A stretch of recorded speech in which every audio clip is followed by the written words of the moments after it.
I look good. Like I can see Sure. out like the tiny fabrics. That what's going on. Just tell me what it is. Fry, what it do? Tell us what y'all thinking. Give me the remote. I'm trying to see. Little Halloween special. Yes, sir. It's pretty crazy. Pretty crazy. Where's my anime? That what's going on. Just tell me what it is. Fry, what it do? What y'all thinking? What y'all thinking? What y'all thinking? Where's my anime?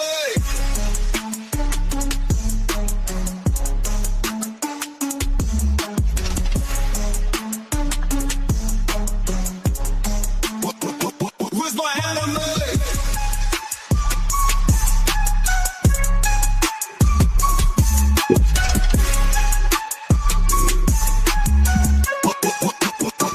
Where's my anime? What's going on? Just tell me what it is. Fly, what it do? Tell us what y'all thinking. Yo, chill, it's right here.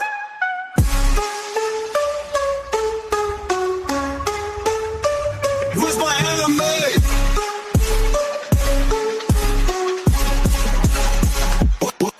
Where's my anime? What's going on? Just tell me what it is. Fly, what it do? What y'all thinking? What y'all thinking? What y'all thinking? Where's my anime?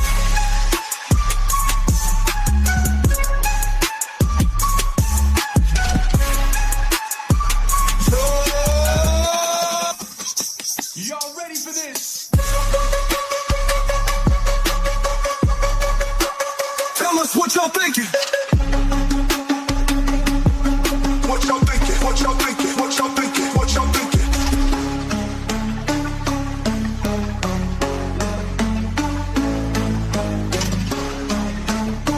What's going on, world? Oh, chill, it's right here.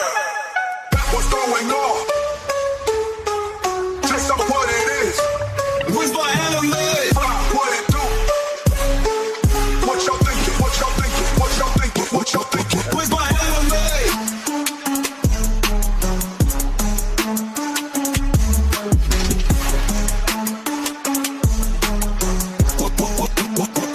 Where's my anime? What's going on? Just tell me what it is. Fry, what it do? Tell us what y'all thinking.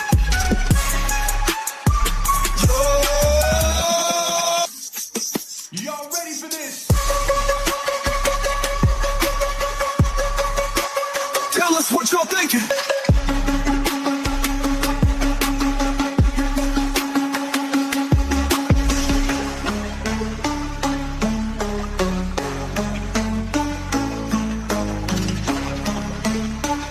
Yo, chill, it's right here.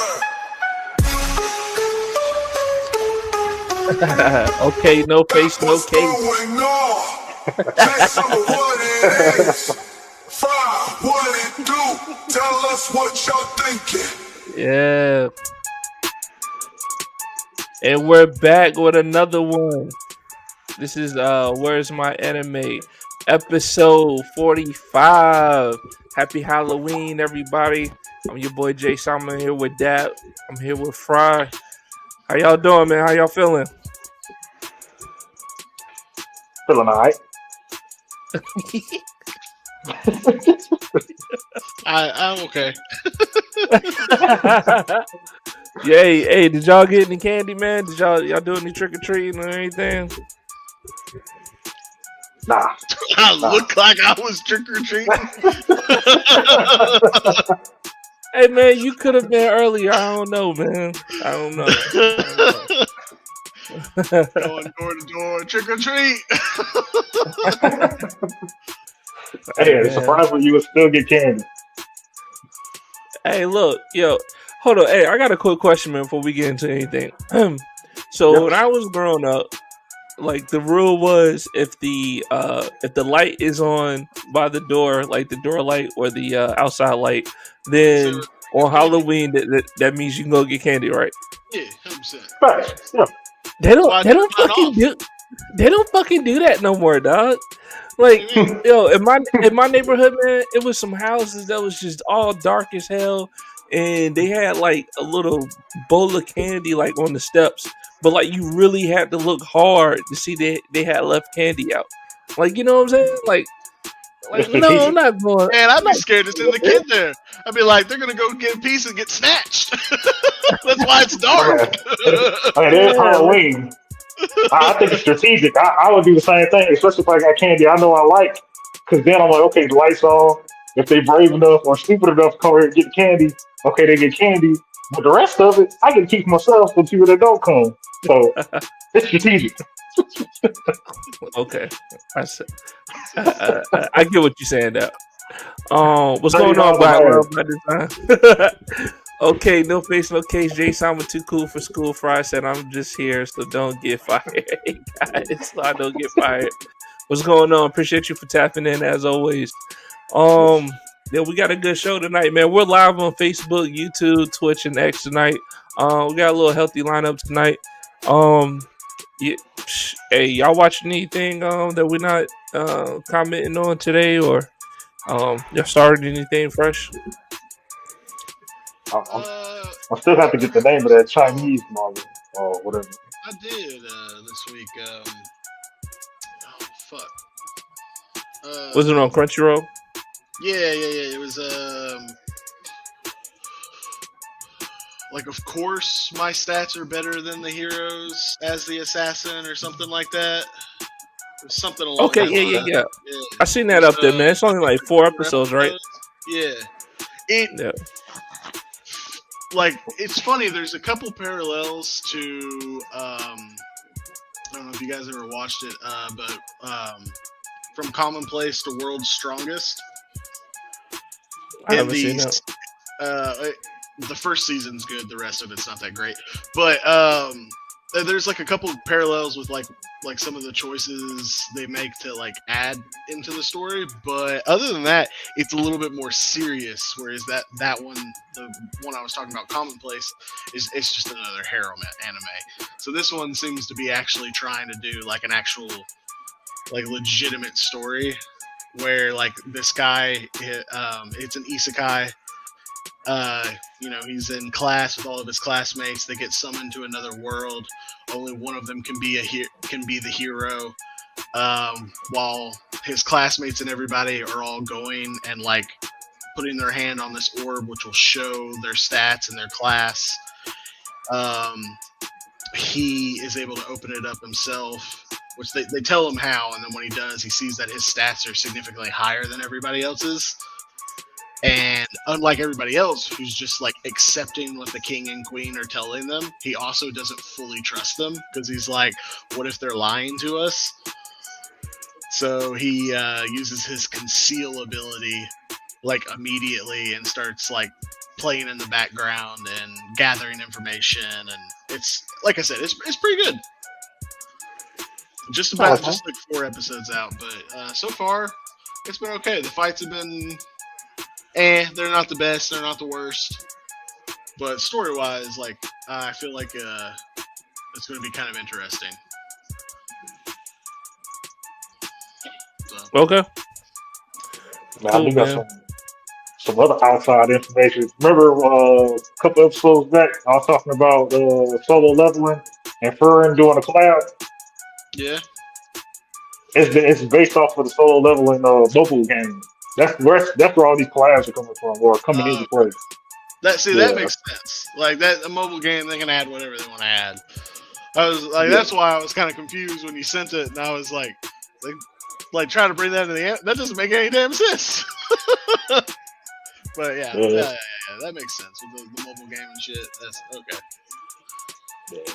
Hey, yeah, I think Solo Leveling has like an RPG out too, man. Like on console and PC.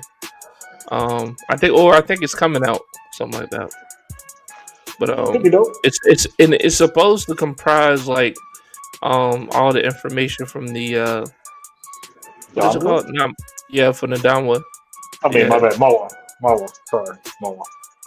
yeah. So it's not just like what's already been animated. Like they drawing like his abilities and powers and shit from the downward. So that's real Nice. interesting. Because like So in a normally they lot of don't. ways, the anime is weaker than compared to the manga or manga or whatever you want to call it. I just call it the manga, but Yeah. it is one of the ways it's weaker than the show. The show is weaker than the manga is. They don't go into full detail. Like I remember like reading every ability and every stat boost and all that kind of stuff that was already, and all of his equipments and like their stats and what they gave him and stuff. They would only Yeah. give you like the important details in the show. Yeah, but I mean that's real interesting too, because like these other animated games, man. Like normally they just give you like what's already been presented, not more or less like the source manga, and it's the whole entirety kind of thing. You know what I mean? But Yeah. they're doing that for Solo Leveler, so I think that's pretty cool. For all the download readers out there. But yeah, man. On a anime note, I started watching The Last of Us last night, man. I got through one episode. It's pretty good. It's pretty good. But anyway, The Last of Us is like one of the only perfect 10 out of 10 games I've ever played. Oh yeah, have you watched the show? Yes. Is it on par with the game? Yes. Yeah, like the thing that makes it so cool is like in the game, a lot of the way you get like the background information and like the information of like what happened with the world before the zombies came and all that kind of stuff is all about reading or audio logs, stuff like that. Like how video games typically do it. The cool thing with the show is instead of doing it that way, they make it where you actually see it. So, like, you said you just finished the first episode? Yeah. Well, you're about to watch the second one, and that is, I think that's what like earned it an Emmy or something. Was that the second episode? Yeah. The guy who plays Ron Swanson is in it. Okay. Oh, And really? I haven't even seen him in the first episode. Such a good fucking episode. It's so well done. But yeah, like I haven't watched the second season, mainly because I know what happens in the second season. I'm not going to spoil anything for you or any of the watch. Thank you, man. Everybody watching, but thank you. I can't deal with it again. I dealt with it when I played the second game, and I just can't go watch it again. So it was a lot. Yeah, it's not that it's a lot. Like it's emotional. It's hard to explain without spoiling something. Yeah. But so yeah, I haven't gone and watched the second season just because I don't want to see what's going to happen at the beginning of the second season all over again. Was it 2 games that came out, or was it 3? So far, there's only 2 so far. Supposedly, we're supposed to get a third, but nobody 100% knows. Just like we never knew if we were ever going to actually get a second part. Yeah. The creators or developers or however you want to phrase it, they were like, we have story for it, but it's more I don't know how to I forget how they phrased it. It was basically along the lines of if we can find a story that we have to tell, then we'll make it. If we don't have that, then we probably won't. Okay. So. All right. Well, without further ado, man, your boys ready to get into the first anime tonight? Get it. All right, man. Let's get into it. Coming up first, we got One Punch Man season 3, episode 2, organism limits. Sorry, that's supposed to be episode 3. That's my bad. One Punch Man season 3, episode 3, organism limits. Let's go. The title's right, but I messed up on the episode thing. My bad. It's all good, man. Well, shoot, man. So, this episode of One Punch Man, I don't know how you guys liked it. I was tipped off by anonymous sources saying that it wasn't that good, and so I kind of just waited on it to watch it because I was like, I'll just get around to it. And then after I watched it, I was like, it wasn't bad at all, man. Like it didn't suck. we see Garu get in the clash with the monsters and stuff. Um, it was some nice fight choreography there a little bit. I like the dialogue between the monsters and the I guess head monster, whatever you want to call it. The speaker of the monster house, right? Yeah. We got to see that dialogue between them about um the Reaper telling the fucking story about what happened, just lying through his teeth, and everybody knew he was lying about it. I thought that was pretty cool, man. I do like how he's like, that's the best lie you could come up with. Like, essentially, like, I did like that. That was a good little moment. I forgot about that. Yeah. Yeah, man. And, Saitama, man. That whole little. I mean, it's cool, man. You know what I'm saying? The episode was alright, but again, it's a little bit of a slower pacing. I'm ready for the stuff to ramp up and get to the meaningful shit. But I mean, the whole Garu thing, leaving him out for dead, thinking he's dead. I know he's not dead. This is anime. Never just leave somebody there in a pool of blood and then, oh yeah, they're dead. They're all so. What are you guys' thoughts about this episode? Well, if Chris is about to say something, before you jump in there, I will say I definitely appreciated that part from this episode when the Ripper and I think the Insect God was talking to the pink demon, whatever, monster. Sorry, they did say, I don't know if he's dead or not, but I believe he is. Like I did appreciate them saying that, and they just were like, outright, like, yeah, he's dead. We did the job. Like. I did greatly appreciate that. Yeah, I mean, it's definitely one of those where like I don't even think if I remember right, when they're doing like the close up at the end of the episode, I don't even think he twitches. So I do. Yeah, he did. His finger twitched. Yeah. His finger twitched at the end. It did. I didn't see any twitch. Yeah, not the one I saw. He didn't twitch or nothing, dude. No, it was. His finger twitched at the end. That's the last thing I just watched before coming on there. Which finger was it? It's like his middle finger. His middle one is index finger. I bet.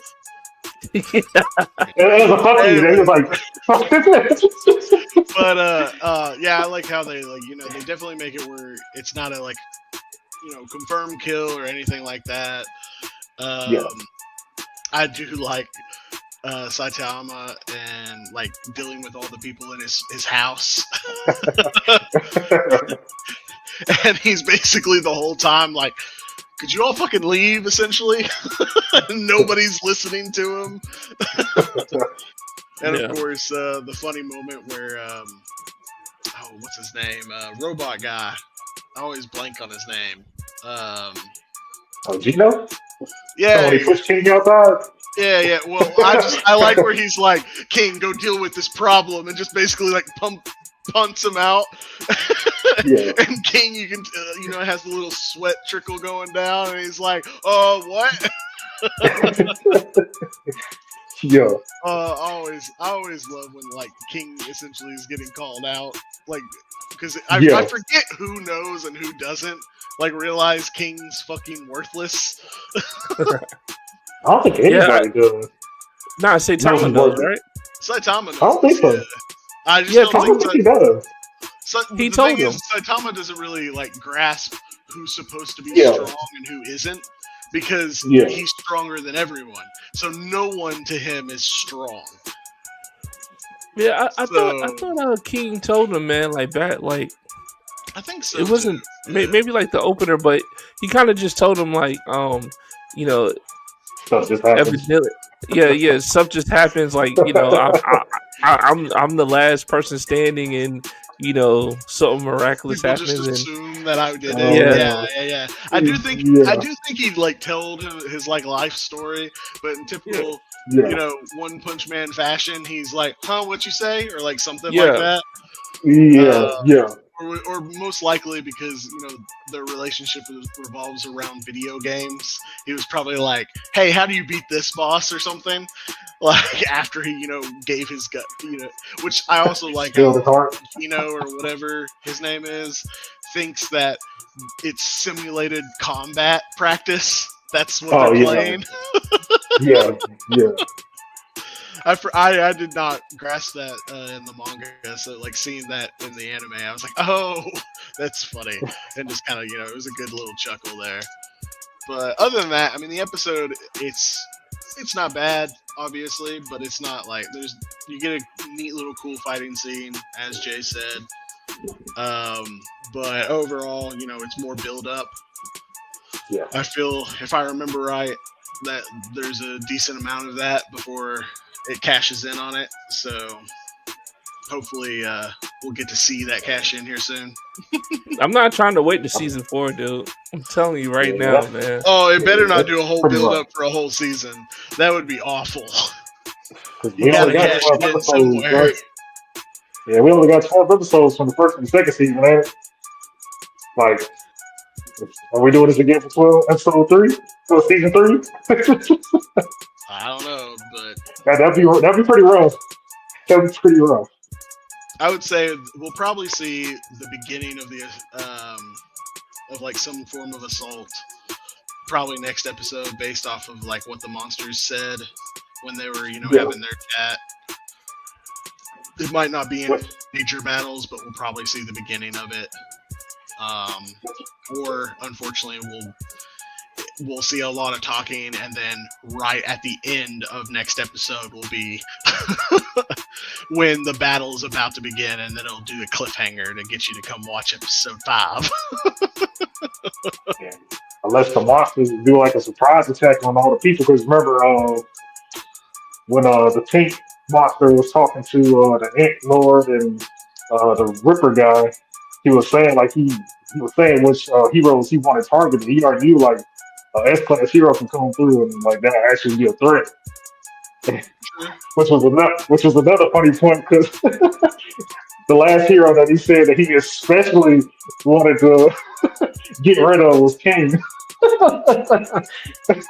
So maybe we can get like a surprise attack on say Thomas House, and that'll start up a fight scene that we've probably been waiting for like the past 2-3 episodes since it started. So, like I said, it really it's no telling, man. There's a lot of setup. Who knows? We'll see. There's a lot of setup. There's a lot of build up here. Again, not terrible episode, just a little slow at the moment. As long as it pays off, it'll be worth it. Hopefully. Hopefully. 7 years is a long time to wait for the episodes we got now. Like, they're not terrible, but like, bro, you talking about 7 years, and this is what we're getting right now. But, This is the manga. Like, they're doing it correct. I remember this part. So yeah, this is definitely the manga. I mean, that's cool, but like, give us 24 episodes, not 12. Hey, I'm just saying. But We'll see. You got any thoughts on this, Dap, or want to go ahead and rate it? I mean, like I said, like it's a pretty straightforward episode. We get the nice little choreography fight between Garu and both of the monsters in the beginning when he's trying to protect the kid. But after that, it's just set up in comedy relief. After that, that's not really much to say. Sadly. What y'all want to rate this episode, man? 6.7. I'm giving it a straight 6. It's a little bit above mid. I mean, because I felt like too, man, like the last episode, like, it kind of like built up on, Garu now having to, fight the monsters. And I mean, they gave you a little, but, that was it, man. And then at the same time, they were, going back and forth with different scenes and stuff. I don't know, man. I mean, it was all right. But I feel like the build up from the last episode, should have had a better execution for this episode. But I get it. It's still in the beginning. It's still going. All right, well, shoot, man. I mean, yeah, episode 3, right? So, shit, one more episode. We about a quarter of the way through. But with that being said, man, you already get to the next anime. Yep. Yeah. Number 2. All right, coming up, we got Togenaki season 1, episode 16. Not so bad. Right? Hey man, this is new anime we've been doing up here, man. We've been reviewing all the episodes. Episode 16, not so bad. That's exactly what I want to say for this episode. Not so bad. I feel like, yeah, man. I feel like this episode could have been better had it not had poor pacing with it. Right, like we get the scene with damn, what's it? The Saw dude and is it Shiki or The main character, Shiki. yeah, the main character Shiki. So you got them going into the hospital, and then the Saw dude is like using the recon blood method of figuring out, everybody who's in the hospital who needs to be rescued. And Shiki decides to go run on every floor, take the patients out, run them out the building, all that shit. Honestly, man, all of that shit, I didn't even need to watch all of it, man. The end of part when dude gets underneath the rubble and Shiki saves him, comes back for him, and he has this little moment of, he's been growing up by himself, and now he realizes that he got people he can rely on. I get it, it happens, but that shit could have been condensed, or here's another thing. We could have been getting the fight with Kankashi 2.0 and the Momotaro that was out there in the field. If that would have happened simultaneously with Shiki rescuing the patients and then them fighting out there in the field, this would have been a way better episode. But no, they just had to drag that whole fucking hospital scene out. And then they tease that, the teacher and the Momotaro is gonna fight in the next episode. Like, damn it, man, that could have been going on in this episode, which would have made it a way better episode, in my opinion. What you think about that, bro? What you think about this episode? I mean, honestly, to me, like, I don't think the pacing for it is like the problem. It's just a bland episode. Like, there's nothing really major that happens. They blew up the hospital. They set the hospital on fire. Which, by the way, this is a full-blown hospital, and apparently there's 4 people in it. Like, I needed to be rescued. They need to be rescued. Full-blown hospital. And not only is this a full-blown hospital with only apparently 4 patients, but the doctors and shit were all like, oh shit, the hospital's on fire. Let's leave all of our patients, go outside, and then cry about how our patients are still inside burning alive. You're patient. What? Like... Yeah, but Shiki rescued everybody. It was no casualties. Everybody got out. Good for him. But, like, apparently the people of this fucking city are morons. Also, where the fuck's the fire department? 15 minutes away, man. Sorry, the episode by itself is like 30 minutes, and they were in that hospital a while. And not only that, but like when they got there, the whole hospital was already all on fire. In flame. Not a small part. The whole hospital was on fire. Which, by the way, one person did that apparently. One dude set the whole place on fire. I don't know what he did. I don't know if he just was like, okay, I'm going to pour this gasoline on every wall, everywhere, and then just it'll immediately be set ablaze. But yeah, it was. You already know the answer, man. It's bacteria fire. Ooh. No, because it wasn't one of the Momotaros. Sure, whatever their stupid name is. It was the gangster guy, the guy who was terrified of going to prison or whatever for like killing the little girl. And so he didn't want to get like forced to do this, but then he got forced to set a whole goddamn hospital on fire. And by the end of it, he's like calling the guy and he's like, I'm not going to get in trouble, right? And the guy's like, The guy's like, nah, man, have I ever lied to you? By the end of the night, you'll be the boss of the gang or something like that. I don't fucking know. And it's like, what the fuck? Like, it's just,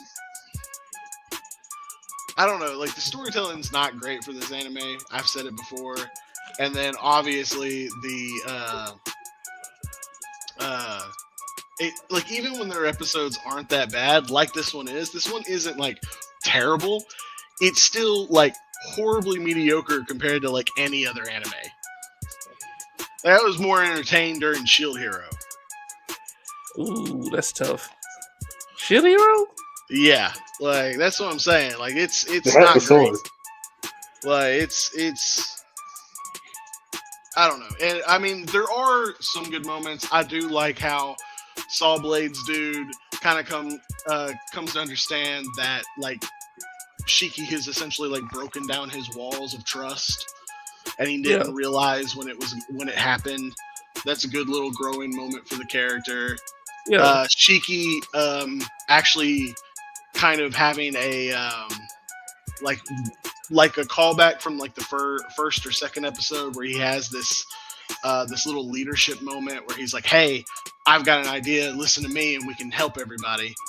Like, it shows Shiki kind of developing the leadership role that it seems like they're trying to build for him. Like, there are good moments in this episode. Like, that's the reason I say it's not a bad episode, even though there's a lot of bad stuff in it.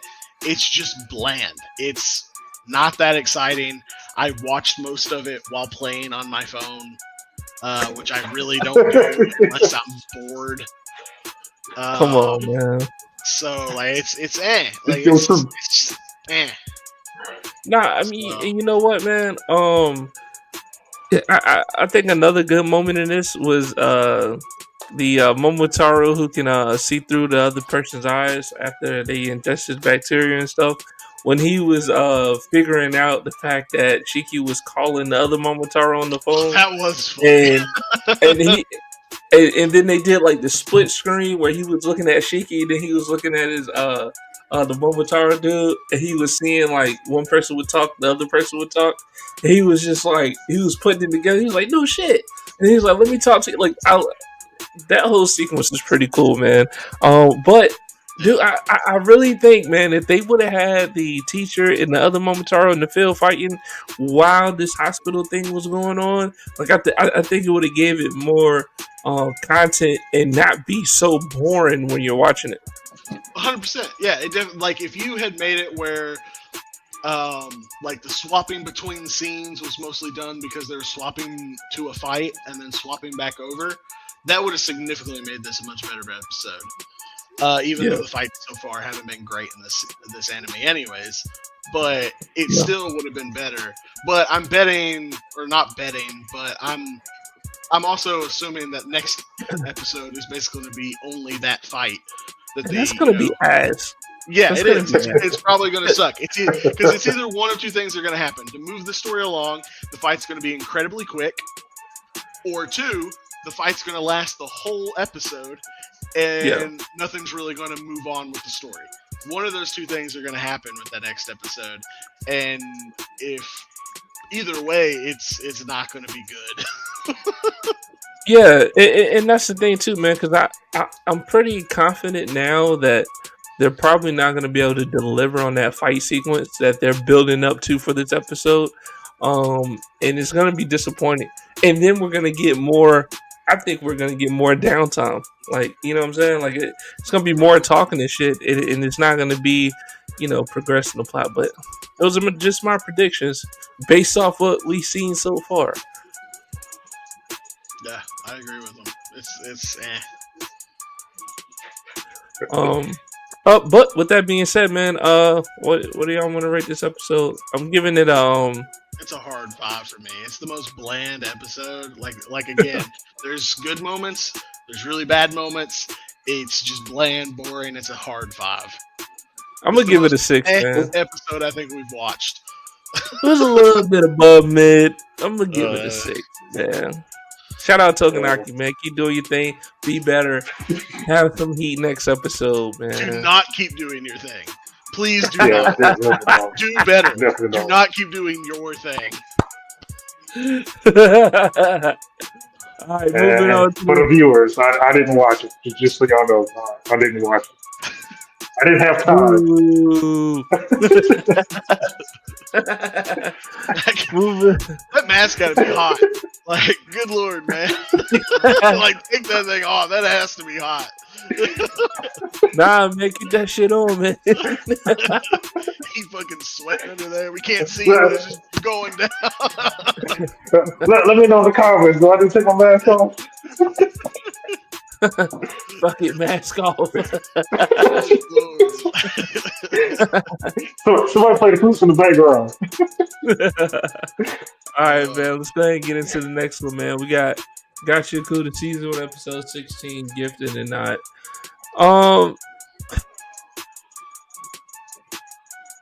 You know what? I'm gonna let you guys go first on this one, man. Cause I'm gonna let y'all guys go first on this one.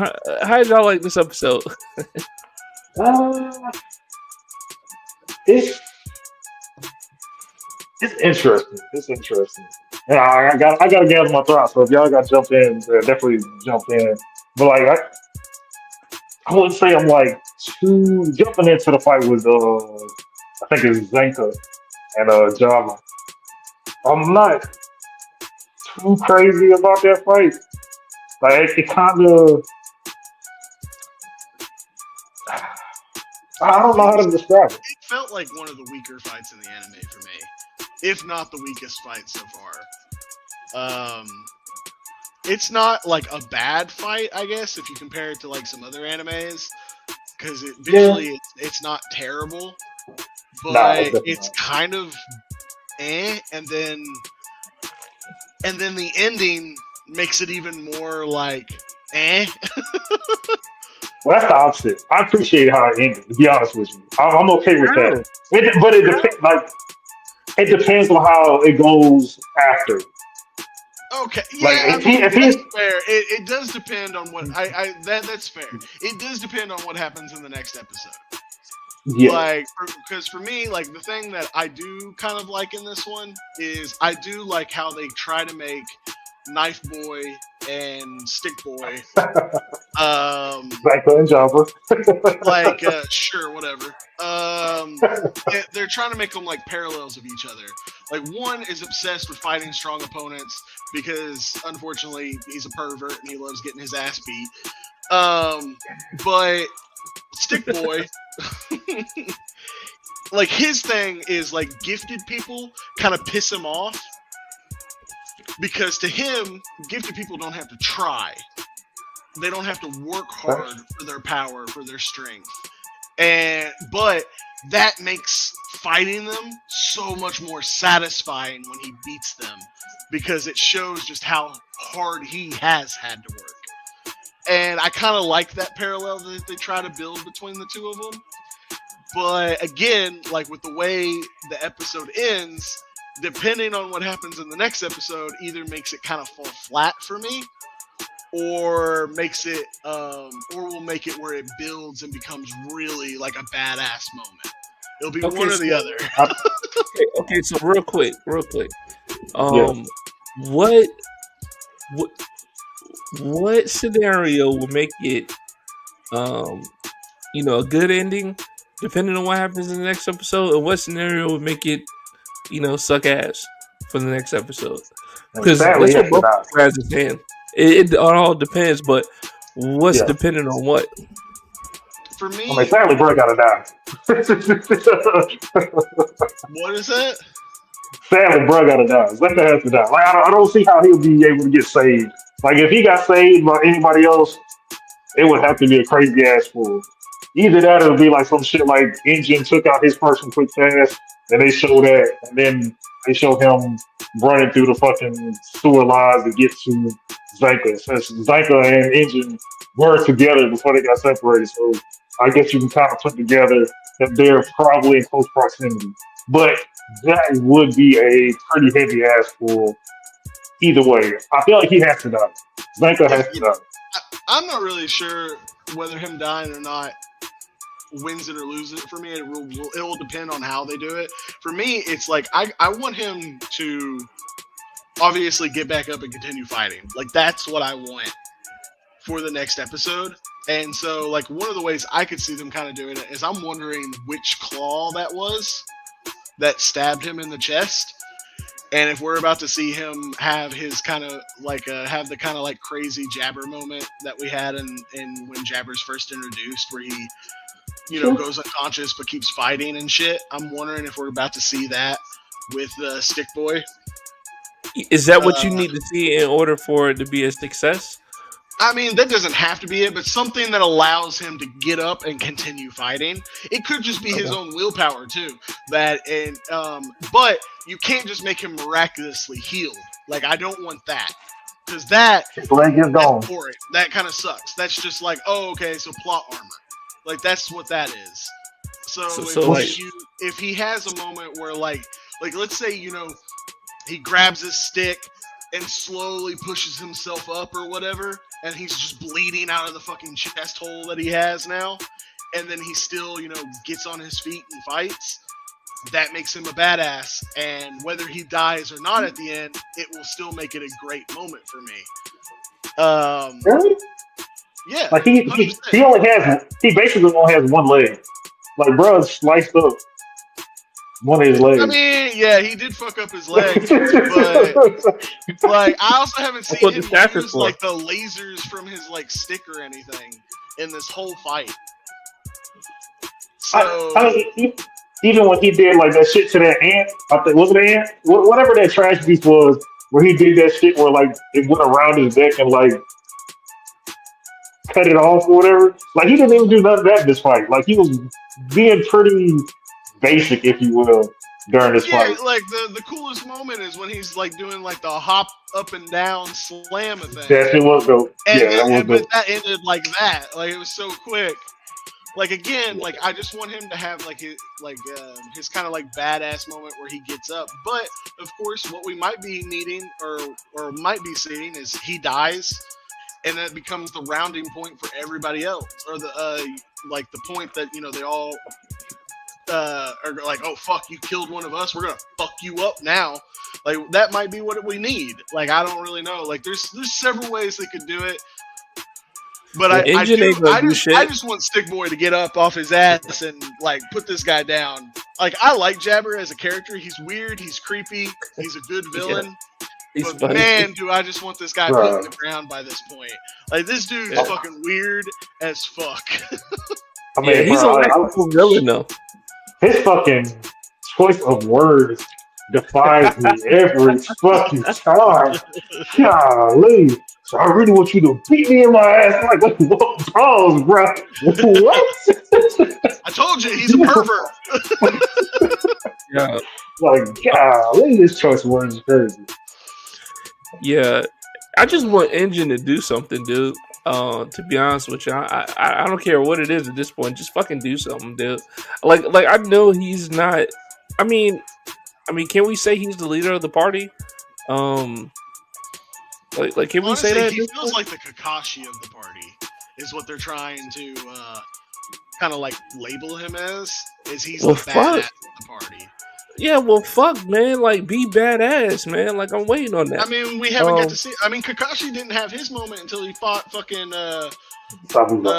big blade guy on his back. That was like the third episode. No, it's not. No, bro, Zabuza? No, Zabuza was like way out there, dude. Yeah, that's like 20 episodes in. Yeah, Zabuza. Oh, I watched this shit on Facebook. It was like the third episode. No, I was definitely not the third episode. Yeah, like, that's a good. Kakashi, he wasn't even in the shit, I don't think. Like, but that's what I'm saying. Like, Kakashi is just like they're doing with Engine and like they did with Gojo in Jujutsu Kaisen and stuff. He's just aura farming right now. They're making him out to be a badass, and then hopefully we'll get like, man. you know, we'll get something that like makes that waiting worth it. He's but trash. I don't know if we will. Yeah. I liked getting to see the manhole cover person's powers a little bit more. Yeah, and you know what? And that's interesting too, man, because it almost seems like I'm wondering if she can open up a portal to any place that she's already been to. I'm Because assuming that that's seems what it is. Yeah. yeah, because that seems more likely than just her being able to open a portal anywhere. Because if that was the case, they would have fucking raided the headquarters. You know what I'm Yeah. saying? 100%. Um, Right. so you know, I It's mean, that was cool seeing that, and then she can open the portal and just visually see. I'm assuming without somebody else on the other side seeing that she has it open. I don't think so because they show it in the background. Like Well, when she's watching them, I didn't, it's up in the air in the background. Like it's oh, not there for I very didn't notice long that. because she's not doing it for very long. She's just doing it for a little bit so that she can get a little bit of information and then she closes it up. Yeah, But yeah, I didn't notice that point, but good, Yeah. good eye. But Yeah. yeah, man, I just want to see Injured Man fucking do something, dude. That Oh, shit is really pissing me off. No, I mean I'll- it is, man. I mean, we didn't like see this episode, but I was expecting to see Bro and Deer do something. I thought that was going to turn into something, but I mean, we yeah, got that was a my little thing. Like comical out of it. out of everything that like happened in this episode, the weirdest and kind of also like felt the most pointless of this part of this Yeah. episode. That honestly, for me, it kind of brings the episode down. Is the Bro Yeah. and Deer like conversation with the dude? Like, don't get me Nah, wrong, they dude, that make shit was the good. bad guy kind of creepy and stuff like that because I guess his thing deals with bones and shit is what it seems like. Like I mean, they're trash like ball. mechanical something. Yeah, they're like mechanical hands or something like that. I don't know if I'd say bones, but I guess we'll find Well, out next episode. I mean, it very much shows like the finger bones and all that type of stuff. Like it showed it in little segments where there was just one finger, but Yeah. there was something in between it allowing it to walk around. Like it seems to be like bones in particular. Yes, finger bones or like hand bones in particular, but it's odd. But Yeah. it was just a weird moment. It didn't seem like important at all. And it was like, why What? is it taking as much time as it is? Nah, I think I it was wouldn't say cool, it's not man. important. Yeah. I mean, I get it. Like the guy is more obviously he's wanting information on the boss, which is a Yeah. good point. But that could have been done so quickly and over with, and you could have moved on. But they like it's like that's a heavy, good like 5 to probably like 10 minutes worth of content Yeah. of the episode that didn't have to be that long. I You mean, could have gave us more, pervert and sick boy fight or whatever. I guess mean, it depends on the setup. yeah, I mean, I was intrigued by the dialogue, man. I didn't have an issue with them talking, and then actually them getting to a point where, he got the information that he wanted, right? Or not more or less than he wanted, but he got the information, from the That cleaners, satisfied him. right? You know what I'm Yeah. saying? Yeah. And I like how I they will did say, that. it definitely makes the bad guy intriguing. I will say that. Yeah. For It definitely does. makes him, I do want to see like what he's capable of and see a little bit more about his personality. Because out of all of them so far, he's kind of my favorite bad guy. Yeah. Thunder. That was the name. Sure. I will never remember it, but sure. Well, shit, man. I mean, y'all got any more points or facts you want to bring up? Y'all ain't gonna talk about that moving eyeball on the back of Boss's neck on his tattoo? What? Did I see that shit? See what? I can't understand The you. moving. Oh, you usually want to be taking mask off. That was bright.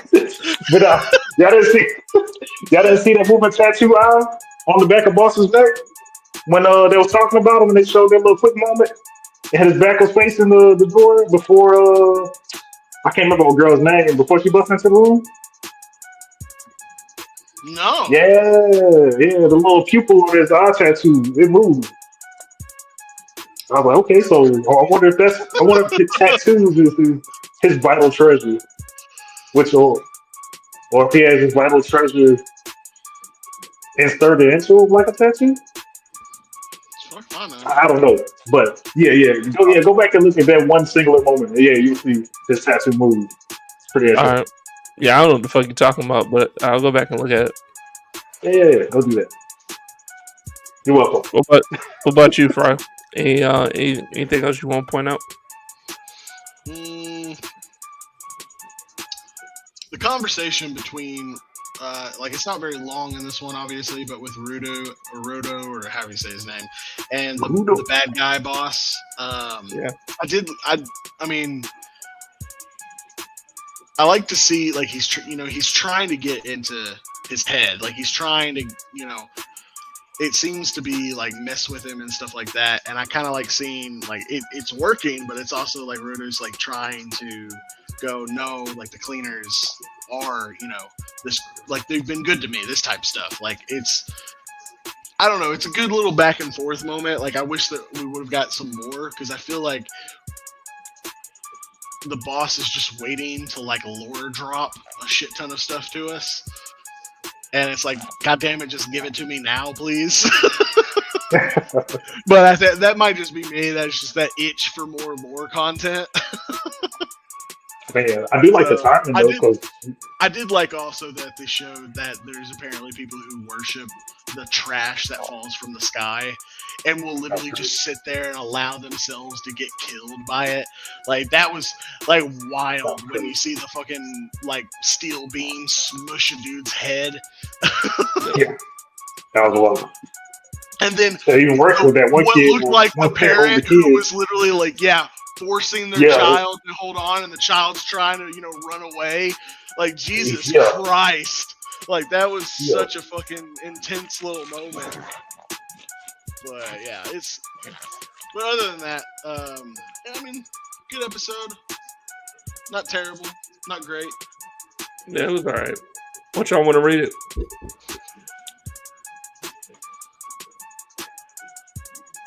Seven? I'm going with 7. Yeah, 7, I think. I mean, really, it's like a 6.8, but I'll just give it a 7. I mean, it's like a low 7 for me. It's definitely like barely makes it to 7. For sure. What'd you rate it at? It was 7 too. Oh, I can do 6.99999. All right. All right, moving along. Those of you who are just tuning in, this is Where's My Anime, episode 45. We're live on Facebook, YouTube, Twitch, and X tonight. We review One Punch Man season 3, episode 2, Toganaki season 1, episode 16, Gachu Akuda season 1, episode 16, and now we're about to get into Free Ren Beyond Journey's End season 1, episode 11 and 12, Winter in Northern Lands, and A Real Hero. Another 2 episodes of Free Ren. Hey, it was kind of a drop off for me, man, after the demons came and went.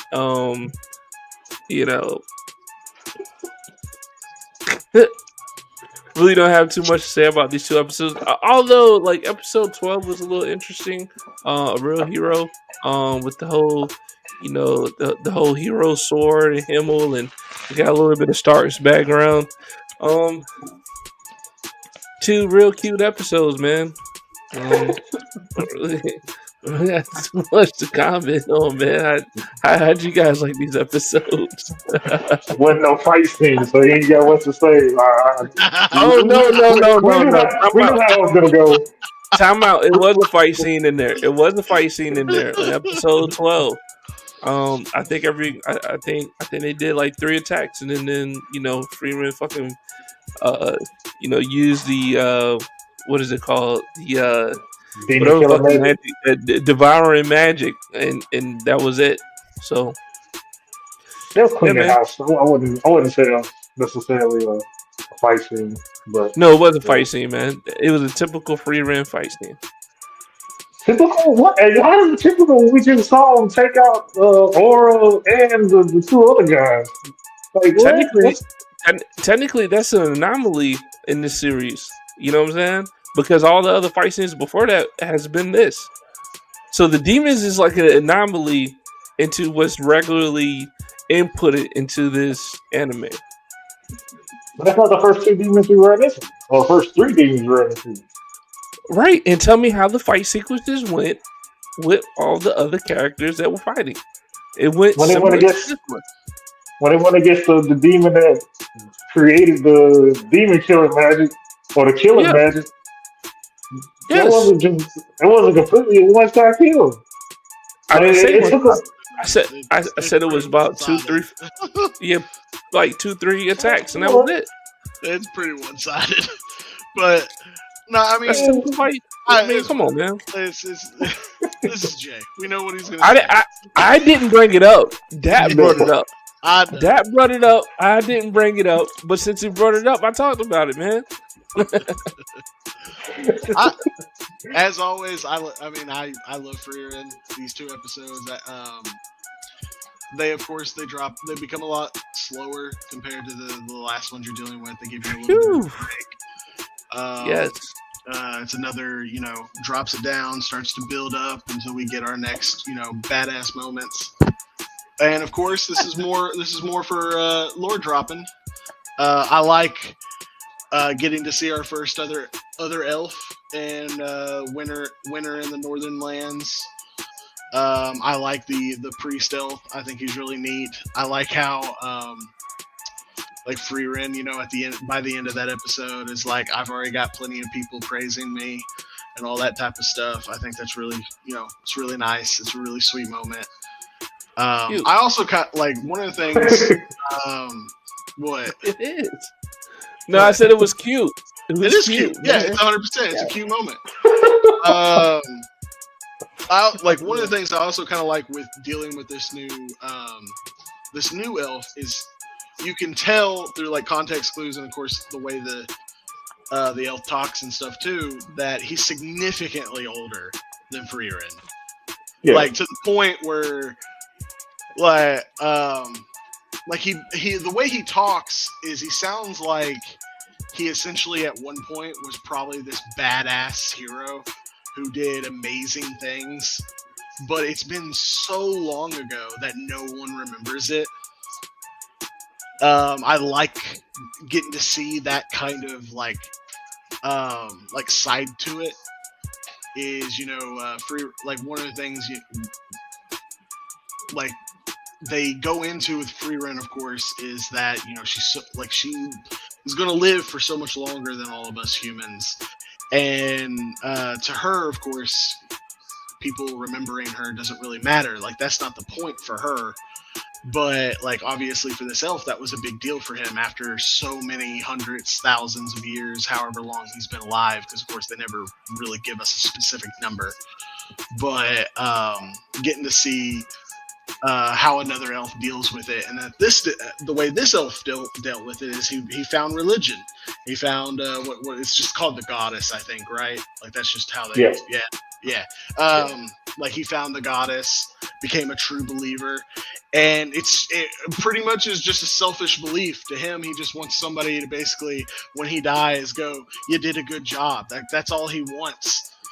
And I think it's a really good moment. It's kind of a depressing moment. It's a little bit bittersweet, but it's really well done. Like that I personally, out of these two episodes, I think Winter and the Northern Lands is the better episode. It doesn't have any fighting for Jay, unfortunately, but it definitely and I think like when it's this to that for me at least, that episode's more of it's a Freerin episode.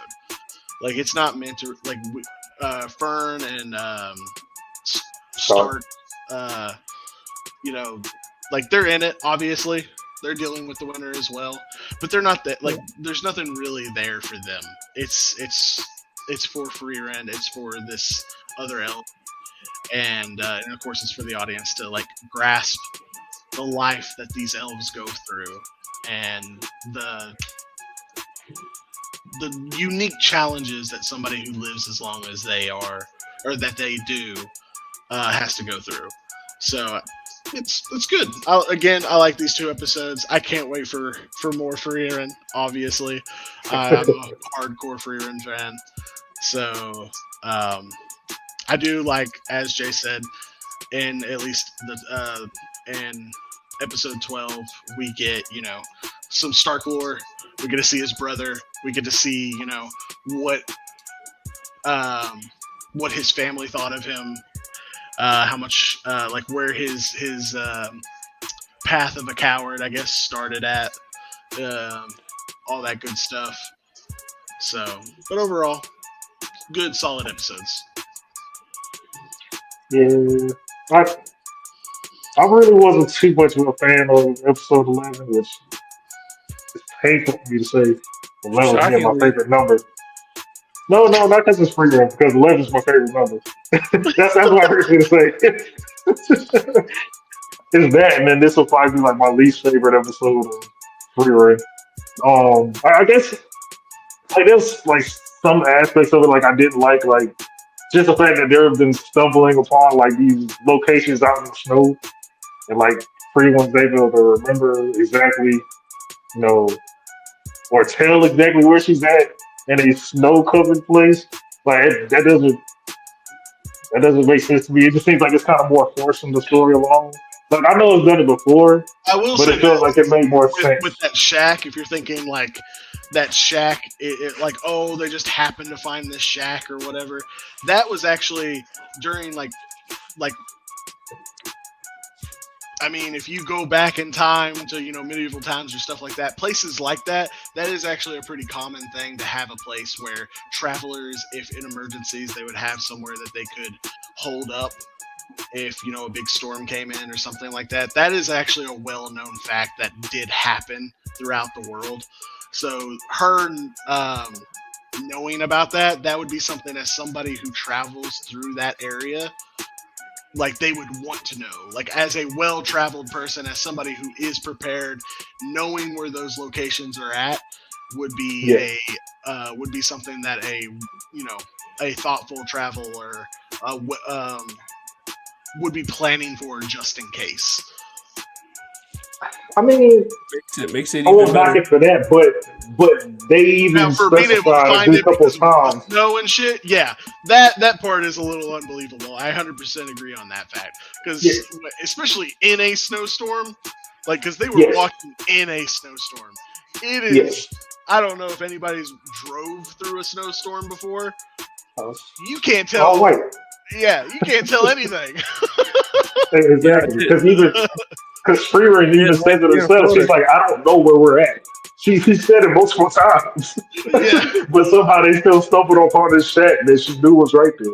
So that She part knew it didn't. was around there. I think it was more is kind of what she was phrasing it. It's not that she knew exactly where it was. She just knew it was somewhere in the vicinity. I mean, apparently exactly because they ended up exactly what she was talking about. But like I guess besides that, like I thought it was cool because even when I saw the dude, I was like, "Is that an elf?" I didn't think it was actually gonna be an elf. 'Cause, after showing like Freeman's backstory, I mean, I'm already just thinking like, "Damn, she's the only elf left." But there is another elf left, so I'm like, okay, cool. There's some more elves, and I thought it would be more like a moment out of them or something like both of y'all ain't seen elves in centuries. Y'all trying to figure out, how y'all's adventures and journeys been, and if y'all ran across. Probably, I don't think either one of them asked if they ran into any other uh, elves, or if they heard anything about elves, which is kind of I think they kind of do when they first meet. But of course, like also, you have to remember they spent like 3 to 6 months in that shack. So there's probably a lot of conversations we didn't see. I mean, and I can see that being backlash. And if it's backlash, I mean, yeah, backlash, backstory, whatever you want to call it, like later on, I'd be perfectly fine with that. I really would. Because yeah, the episode just didn't hit the way the other episodes have done similar things hit. So I couldn't really get into this one. But episode 12, to me, that one was a lot better. I like that we actually got to go more to Stark's backstory.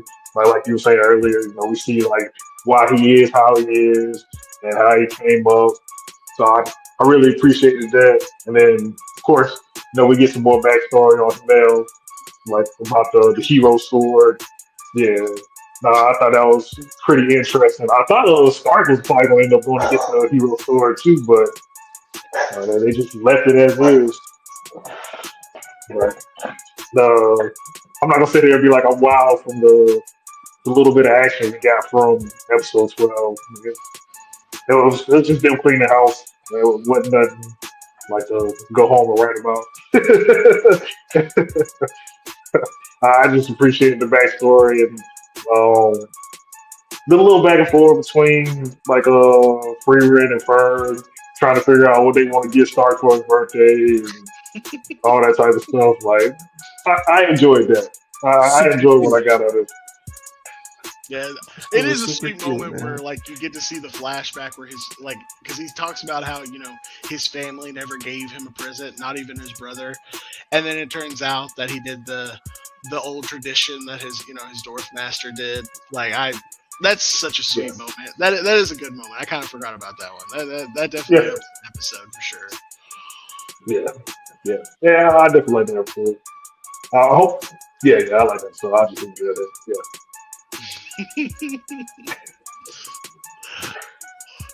All right, Jay, what do you rate it? It's a 5, man. It's a big. Both episodes are packed of mid, man. Not bad, not good. But I wasn't entertained, man. So it's a 5. I'm gonna go. I'll probably have to go like a 6.5 for 11, and then I'll do. Yeah, I'll do 7.7 as well. Pretty good rating. It's like a 7.5 for 11 for me and a 7 for 12.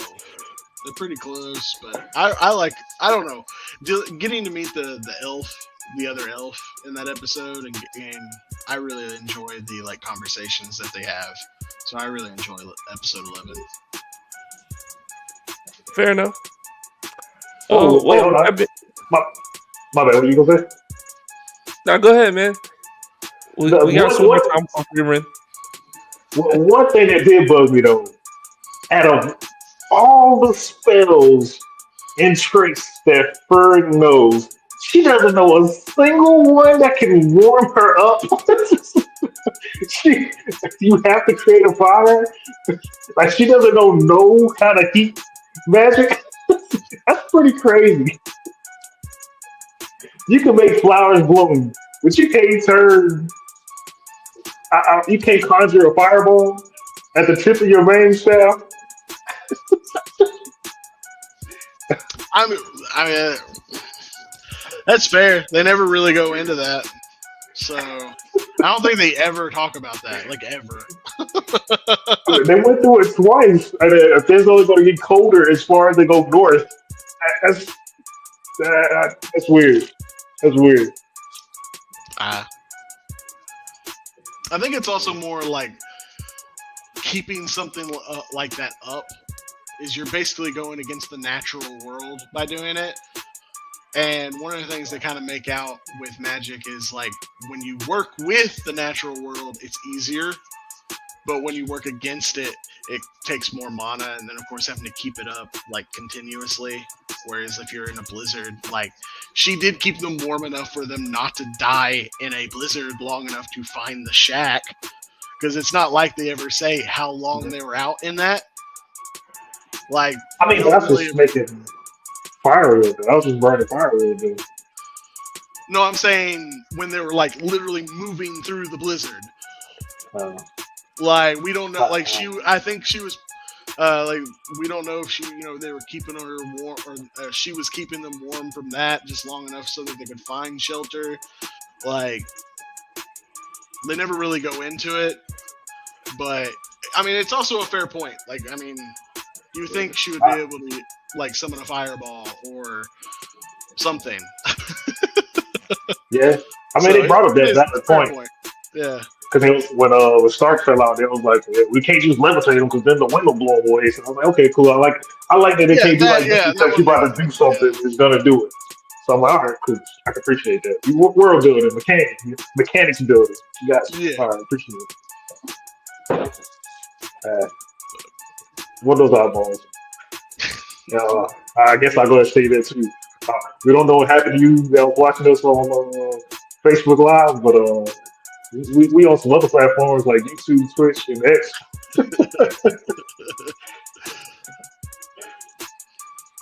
But what's our next one, Jay? Yeah, I was just looking at that, man. It looks like we're still on Facebook. Okay, good. Not quite sure what's going on with the message. But anyway, I don't mean to interrupt. You guys good on free rent or Yeah, we're good. some more things? Oh, good shit. Yeah, you want to talk about fighting the demons? Nah, I'm straight. Moving on.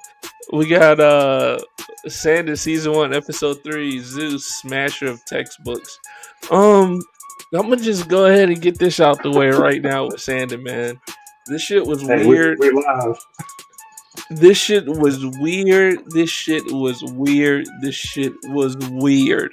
Hey, Jay talks about Dan to Dan all the time and a weird pervertedness. And then he's the one who recommended this show. Whoa. Hey, it's in the trailer. It's in the trailer, bro. Like this episode was in the trailer. No. Time out. I don't watch the trailers. I told y'all that. I read the description. I watched one episode, and I said, "Hey guys, y'all want to put this on the show?" That's how it happened. You know, I didn't look at what the fuck I'm gonna look at the trailer for. I don't like watching spoilers. You know what I'm saying? So I'm looking at this episode, man. I'm just like, what the fuck? And on top of that, yes, I gave Dan to Dan a lot of flack for the pervertedness and the you know, the fan art, or you know, whatever you want to call it, that they the art style that they fucking display, right? But this shit here was egregious. And I it was like I was watching it and I was like I just couldn't wait for it to fucking end. Like let's get past this fucking moment, man. Please get past it. It seemed like they turned the corner, and the next thing you know, fucking Santa starts fighting the dude from the fucking, you know, Kill Santa agency, and then we get some more wild shit going on. And then on top of that, I was yo, when that motherfucker came through the roof, bro, and like everybody was like, "Oh my god!" It was like, "It's God." Even God came down for her funeral. I said, "Yo, these people are fucking sick, yo." You see, the writers and creators for the show is fucking sick, man. In a fucking schoolhouse, you got a fucking old ass Santa Claus looking man, fully nude, and then he stops and says some words at her mural. And I was like, the fuck? This whole episode was weird, man. And I want to say this before I pass it to you guys. The most weird, tense moment is when they were Sanda and old girl was in the classroom, right? And yo, and she asked for a hug, bro. I said, "Oh my god, man, I'm about to turn this shit off." But yeah, man, like I'm not even gonna go. Yeah, y'all know what I'm talking about. I'm not even gonna go further than that. I was just like, this shit is wild. But yeah, if y'all want to watch Stand Up, for the viewers out there, y'all want to watch Stand Up, man, it's on Prime Video. It's on Prime Video. It's a new anime. I think only 4 episodes are out. But it doesn't matter. It doesn't matter. It's implied. Heavily implied. Yeah, heavily implied. So for me, like, there's like several things with this episode. One, there was no reason for him to take off his underwear. No reason whatsoever. And the way he takes it off, he's having a conversation with the adult while he's taking his undies off. Like, there is no reason for this to be happening. It makes no damn sense for why he takes off his underwear. 2, he literally, in the dub at least, because Dap told me apparently it doesn't do this in the sub, but in the dub, he legitimately says the words, big dong. Yeah. Like, no ifs, ands, or buts. He talks about how he has a big dong. There is also a 14-year-old girl, and I think a 14-year-old boy, too, off to the side. She does not stop staring at his midsection Yes, the bro. whole time. And then, of course, you have much. the weird, like, flashbacks where they're, like, looking at Michelangelo statues and shit. That shit was weird, too. Weird as shit, man! Kevin Like, Lawrence. all of it's fucking just They wouldn't strange stop. as fuck. Like, it was so weird. And then, of course, like, as you said, he breaks down into the gymnasium. All the fucking children are seeing him at this. Not a single one goes, oh, fuck, he naked. Nah, they're just like, God here. And that's it. Like, in the principal, for which I know, like, he has, like, some reason for it, but I can't remember exactly what it is. But he basically stops all the people that he legitimately was like, hey, I want you here to capture Santa. He stops them all, and it's like, motherfucker, like, oh, it was so they wouldn't be emotionally, like, traumatized or whatever. I'm like, motherfucker, this is a naked ass man just standing there. Like, what the fuck are you talking about? They're already traumatized. Like, there was no winner. I mean, you've already lost. And then the ending. Oh my god! Like, again, me and Dap were talking about it. Like, one, it's just sad for, like, Sonda, because Sonda obviously is starting to get some type of feelings for that girl, whatever her name is. I forget what her name is, but he's starting to get like some type of feelings, whether it's just, you know, she's going to be a really good friend, or like he actually has romantic feelings, whatever it is. But she then says the words, I prefer you like this. Like, oh my god, how heartbreaking is that? Like, that, and of course it's also just very, very awkward because she's already had this very weird moment earlier in the episode, and now, you know, she forces him to change so that when she's hugging him, she gets the preferred version of him to hug. All I knew was after watching this episode, I was like, what the fuck did I just watch? Like, that's all I know. It's a lot. It's a lot. I had to do quite a bit of pausing when I heard the doors open.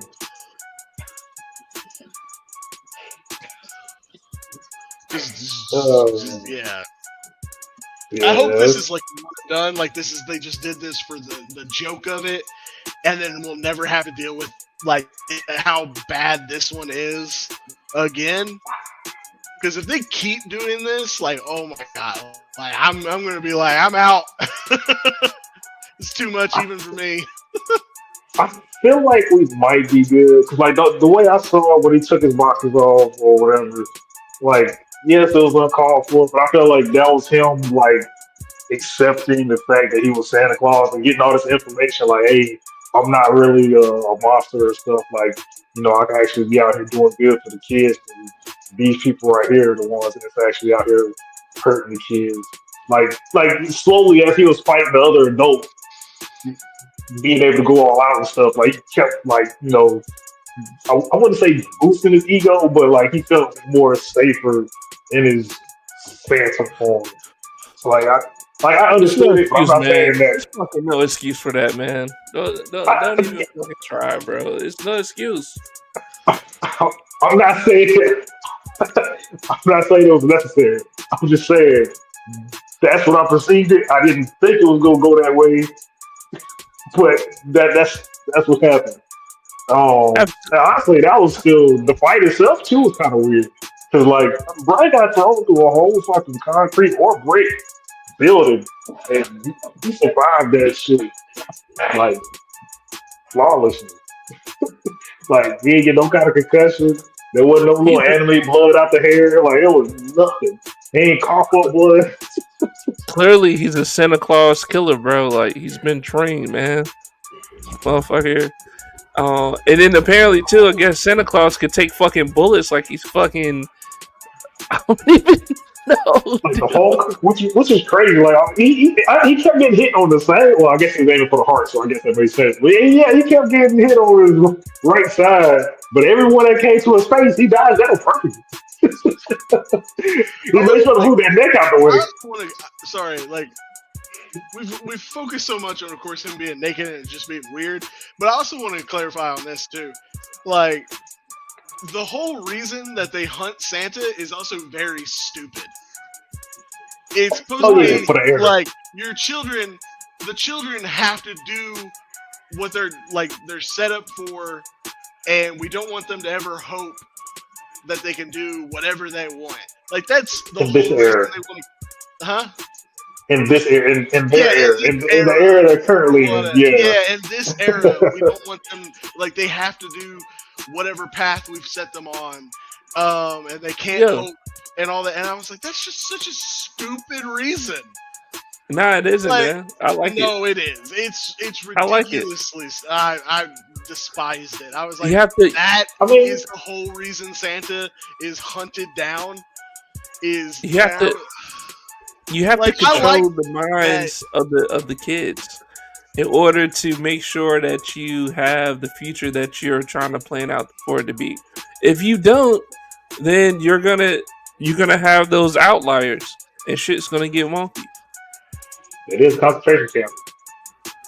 That's basically what it is, man. Mind control. I didn't like it. I thought it was very stupid, in my opinion. I like his viewpoint on it because really I feel like he was more doing it for his viewpoint because he was like, man, what's the point of having Santa Claus come through and have these kids believe in you when once you get older, all that shit doesn't mean anything. I wasted all my time believing in you and trying to get all this approval and stuff. When it doesn't even matter when I get an adult, all that goes away. Like it's pointless. Like I did his viewpoint on it. So if he just stuck with what he was going with, yeah, that's a different story. Especially if he comes out to actually be more of a threat, because I don't really see him as a threat right now. He just seems weirdly intangible. Fuck Santa Claus, man. Anyway, it's fucking weird. That whole episode was weird. The anime's been weird since fucking episode 1, but now it went over the fucking top, like hardcore. Yeah, it went straight down to there, bro. No, not straight down to there. It went down to there. Dan to Dan's never been this bad. The difference is everybody was the same age. This one is different. I mean, the thing is he is the same age. I mean, not really though. Yes, not really. He's not really an old man. He's really a 14-year-old boy. I mean, in a way, the way Santa's playing out, he's basically Shazam. Yeah, he's like a 14-year-old kid, and then he Shazam when he turns into like a damn. Yeah. It's the same shit. Like he is older.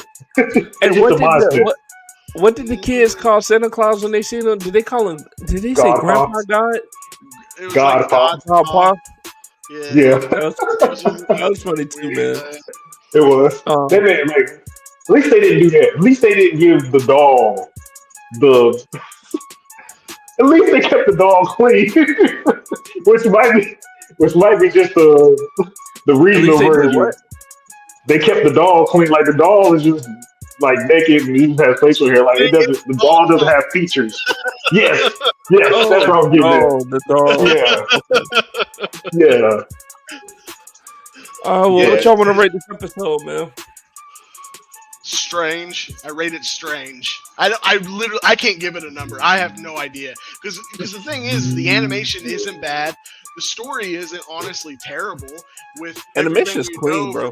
With the other episodes, I mean, this is how the story's progressing. Like, it's not bad in that way, but with everything that happens in it, I just can't give it a number. It's just weird for me. Are we sure this is episode 3? I think it's episode 4. I think I fucked that one up. Yeah. Is it 4? Yeah, I think it's sure. Yeah. But yeah, 4 episodes in, man, and they're moving shit right along. Yeah, this might be 48. I mean, Um, shit. If I had to throw, I'm gonna give it a 7, bro. I'm gonna give it a 7. I'm gonna I'm gonna give it a 5 just because it was way more cringe than I was entertained, and I don't like that when I watch anime, man. So I'm gonna give it a 5. My 7 is just off of the story progression and what they did for building, not for the extra shit. Not Yeah, but Mine is the I unable have to to take the compute. I have to take the extra shit in consideration, man, because when I'm watching this shit, I mean, entertainment for me is a big factor when I do my rating. So if I'm sitting there like feeling more cringe than fucking entertained, it's the fucking problem with that episode. So yeah, man, that's why I gave it a 5. I guess depending That's on fair. how. I mean, I ain't gonna say yes. It really depends on how the next episode goes, because literally, who you I can think he change them picked in a up Santa Kenobi. or Santa Claus at any time. Yeah. But, Um. all right. Well, all right, cool, man. Let's move on to our next anime tonight. We got Eyes of Wakanda season 1, episode 3, Lost and Found. We got a special guest on the show. Got to see the OG Iron Fist. I'm assuming, from way back in the day. We got to see. Um, this was an interesting episode from the standpoint of, I mean, it was a lot of comic relief in there, and then also too, like, instead of being out in the field, like now we're back at the headquarters, and I don't know, this is like Wakanda lore, as far as like maybe the Iron Fist was like the first person from back then to actually infiltrate in, and then also still be alive to make it out. I don't know, but maybe they wanted to highlight that. I thought the fighting in it was cool.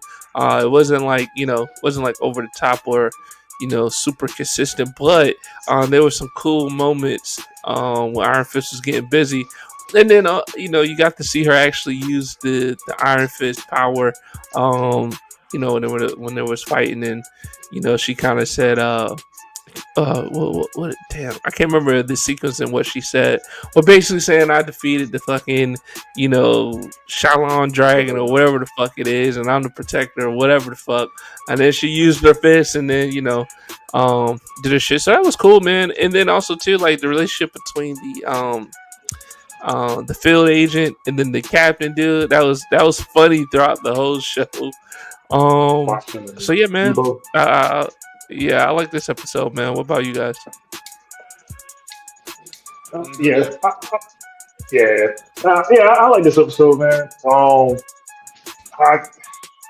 I kind of wish there was a little bit more cohesion with all the episodes, but I do like how all of them tell a different story from people that have to go through and do the same things. So, like, we had the first one where she was basically, um, I can say outlaw, but outcast. She was outcast, brought back in to do a special mission because she was the only one that was able to. And, she went out, learned some stuff about what Wakanda had going on from the outside, and then brought that knowledge back.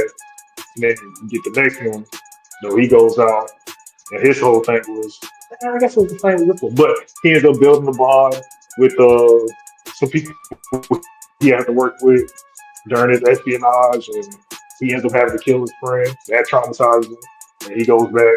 And then now we got Vision. He goes out, go get another vibranium artifact. Someone finds a love interest, which is my kind of my nut. I wish they dove more in or made it more of a love relationship between Basha and I can't remember one girl's name. But I wish they had more of a love relationship to really bring it together more and make it more solidified on why this is going to be so much of a dilemma or cause so much trauma for Basha, like how I did for the past I'll say hunters of Vibranium. But yeah, Basha goes out to China, go get the vibranium artifact, ends up, getting taken in, taught Chinese, taken care of, and then ends up taking the vibranium back to Wakanda and shit. Like I like how all of them are different. I like the action in this one. Thank you for reminding us. Thank you for reminding us of the first few episodes that came out. Sure. They not. But I like that. um, I just wish it brought more of like a love story to Basha's story, just so it would Fuck hit that love harder. Like story. maybe if they had like a kid or something, or they was more intimate because it just seemed like, well, not even just seemed like they were just both on edge the whole time.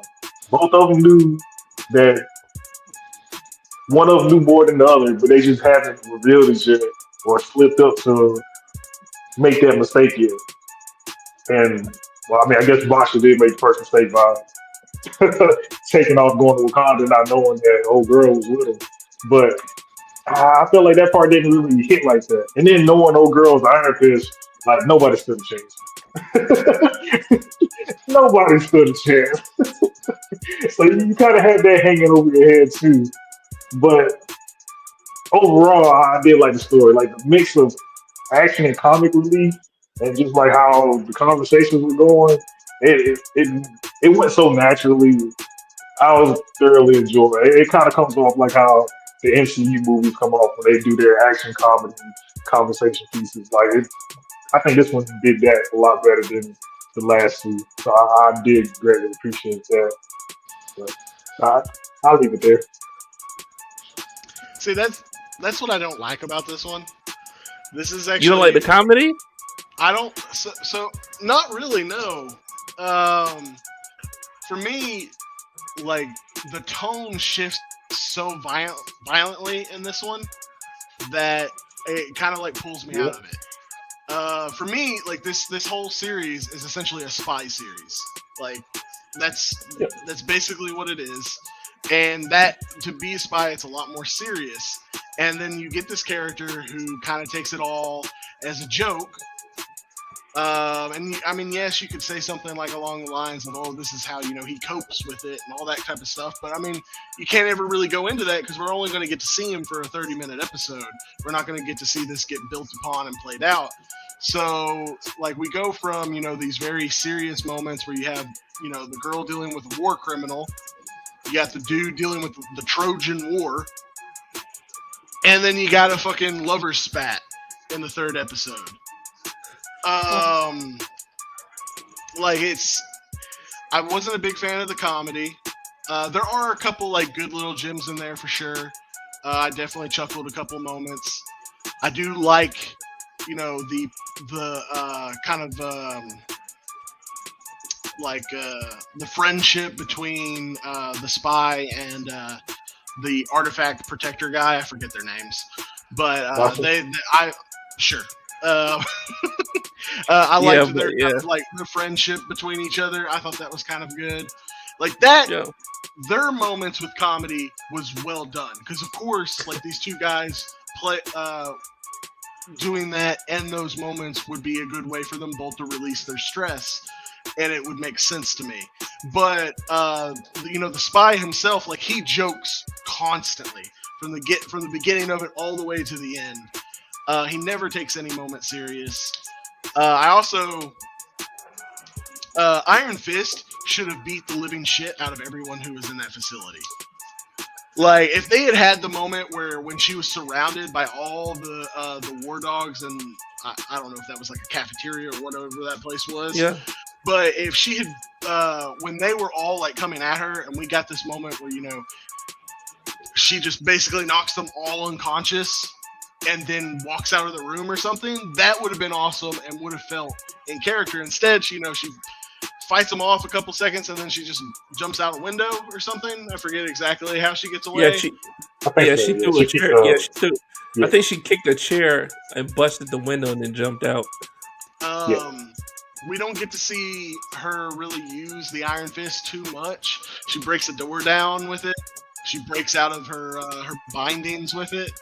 Both of those are cool moments, but I mean, it's the Iron Fist. Like, basically anybody who tried to stop her, she should have been like, "Oh, okay," and then bam, down, out of the fight.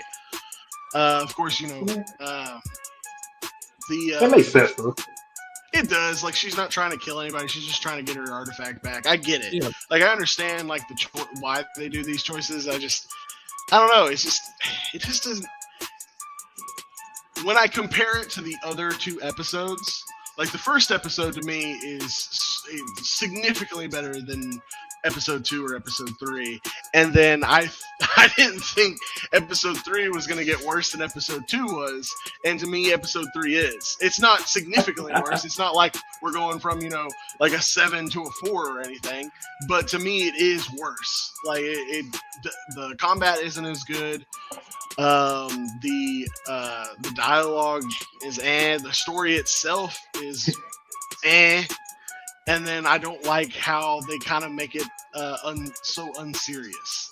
Like, these are literal, like, these people are, the spies of what is essentially the most powerful country in the world at the moment.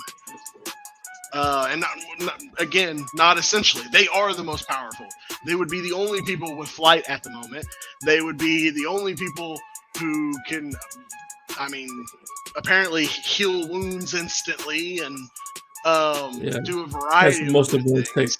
Has the most advanced technology on the planet. Exactly. Like, they are the most powerful country at the moment. And I also don't like that at the end of the day, if he had just trust the bond that he had created with her through the months or weeks of rehabilitation that he had with her, that he could have gotten that purple tongue that did not go with the statue at all, which was another thing that bugged me, is visually it did not go together, then none of this ever would have happened. I get why, obviously, he wouldn't have told her, and I get, like, why she never would have, like, told him that she was Iron Fist and all that kind of stuff, but it's just, I don't know. It just, all together, it comes down to, I was just like, nah, it's not that great. Yeah, so just to retort about Basha, man, the main agent guy. I think what we saw here, man, was not him not taking anything serious, but just his arrogance, and also too they spoke to how people looked up to him like he was like the top like spy out there, and he always does a good job. And I think more or less it was just highlighting how arrogant he was, and the fact that he completed the mission and he accomplished it, even though he went black for like 6 months. They said, no comms. He came back and was like, "Yeah, man, I did it. No fucking sweat. No problem. I'm me. I'm Basha." You know what I'm saying? So I don't think it was more or less like he didn't take anything serious, because he even admitted when the captain that came in the room with him and the Iron Fist in it, he was like, "Look, man," he was like, "Yo, put your shit down. You don't understand. She's way more powerful. Maybe we just need to come to an understanding." Like, you know what I'm saying? Like, he had the consciousness, and it came down to a humble state, and it was just like, "Look, man, we need to talk about this shit to see if we can come to, a middle ground," right? And that's what happened. So I just feel like, man, like, maybe his characterization, with him just being so comical, kind of, downplayed the fact that he still is, a war dog, and still is a spy out there for Wakanda. He has know-how, and obviously he has, some type of, he does have combat experience. I mean, he was able to keep up with the Iron Fist to a certain degree, right? Even when it was like kind of like, just battling it out in the artifacts room. I also thought it was interesting how he did make the comment, like, out there in the world, these artifacts are, mean so much to so many people out here, but to Wakanda, they're just fucking, placeholders, basically. You know what I'm saying? Like, they don't really mean nothing. That's why they got them stuck in a fucking room. So, like, I don't know, man. I like this episode. I like all 3 episodes. Yeah, this story is not as impactful as the first 2 episodes, man. But I still feel like it was a cool story, and it was cool to see them bring in another Marvel character, even though she didn't go like wild Iron Fist and shit. But we got to see a little bit. Yeah, that's the other point. And this episode helped break up the monotony too. Because really, the first two episodes they were the downers. And like this one, even though it wasn't like a pure like upper, like it does have more of it's more upbeat episode, like more happy episode. So I can compare for that too, kind of breaking up that little thing a little bit. But it still has a downside too. He still is affected by being an agent of Wakanda going out to retrieve vibranium, just like how the other two were. It just hasn't been that impactful on his end as of now. 'Cause really, I think the only downside I'll say for this episode that I really had was how it ended. The way it ended, I didn't know that was the end. Like the screen went black for so long when they ducked into them floorboards to go find the jet to take Iron Fist back to China. I was like, damn, am I in there, bro? Like, what happened? Then the credits roll. Like, what the fuck? That was it. Hey, Yeah. So what the I hate the episode? ending is he gets away with everything because he just does this lie, and now again they're spies. This is a more serious thing, and now his buddy, who wasn't a field agent for a reason, I'm betting, will now apparently become a field agent just because he was like, yeah, I'm gonna lie to my superior. Yeah. Like, no. Fake it till you make it, man. It was a good idea, man. I didn't like that either. There are good little parts in it. I was telling Dap about it. I do like the when they do the the mirrored fan or whatever when it breaks. Oh, falls to the yeah. ground, like the camera. And do you goes see the under shot? it. Yeah. That's great. Like that's very That well shit was done. dope. 100%. That was I'm dope. not gonna argue that. But For sure. I don't know. Like I said, it's not that it's a bad episode. It's just not very good either to me. Yeah. It's too big. What y'all want to rate this, man? It's a 6 for me. It's an 8 for me, man. I like this episode. I like go this whole 7. series so far. Oh, I still very much enjoy the series, 100%. For sure. I wish it hit as hard as zombies, but it's still good. Yeah. Shout out Zombies. Shout out Marvel Zombies, man. That shit was good. Well, without further ado, man, I would like to get into what I would call the anime of the night, which is My Hero Academia Season 8, Episode 4, Quark Explosion, man. This episode was crazy. I guess I'll just talk about the beginning with All for One. They started the episode giving his backdrop when he was a fucking baby, just drinking all his mama's milk, and his brother didn't have any and shit, and just seeing the progression of his come up from his fucking toddler years to like his menacing teenage years, and then seeing his brother reading the fucking comic books and like that. The only thing that I wish is that they would have sprinkled this shit out in over the other 7 seasons of My Hero, just so that we can get a little bit of more information on All for One, because for so long they had kept him like just a fucking voice, right? And then when they actually showed us All for One, we really didn't have that much background on him. I think until like last season, is when they started showing like the old One for Alls, and when Deku was going through that whole thing. I think that was last season. Could have been 2 seasons ago. Anyway, I wish they would have showed us more of All for One's background a little bit more. If this shit was like sprinkled a little bit more into the story in the past seasons, I think this would have been great. I'm not mad that they showed us now. I think it brings closure for All for One if he really is fucking dead, or however the fuck this shit is about to go.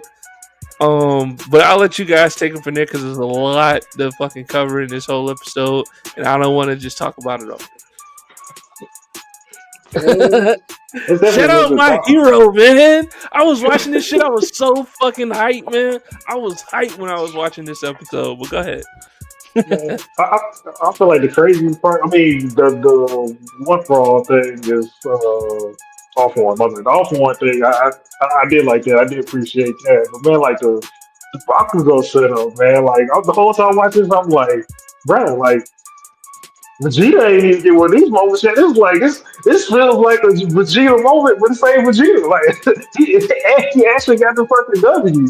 Like, man, like I like what they did with Bakugo, man. I didn't think he was actually gonna be able to.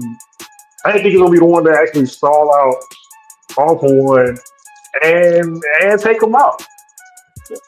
Shit, they damn near almost let him have the whole setup because he was trying to finish it off having the same I guess your action pose that All Might does after he does a big battle. Stand straight, got his fist up. I mean, he already done burnt up all his energy, so he fell off that. So he was able to get his last little pump out there, or keep his fist up anyway to still signify that he won and stuff. But yeah, man, I like that. I like that. That was a good moment. That was a good moment, and a very unexpected moment.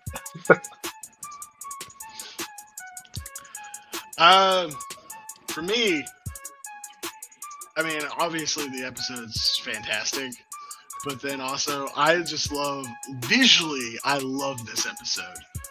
Visually, this episode's stunning. The explosions from fucking Bakugo, the golden energy from fucking All for One. Talk about it. It's so pretty. Like it's so well done that like it's so awesome. I love like you think All for One, has this final ace in the hole, and he builds himself up into this disgusting missile-like thing to shoot it off and get to Shigaraki or whatever his name is. Oh yeah, that shit was cool. And all that type of shit. And then Bakugo is like, bitch, I put my bomb sweat in you forever ago. Oh, yeah. Exactly.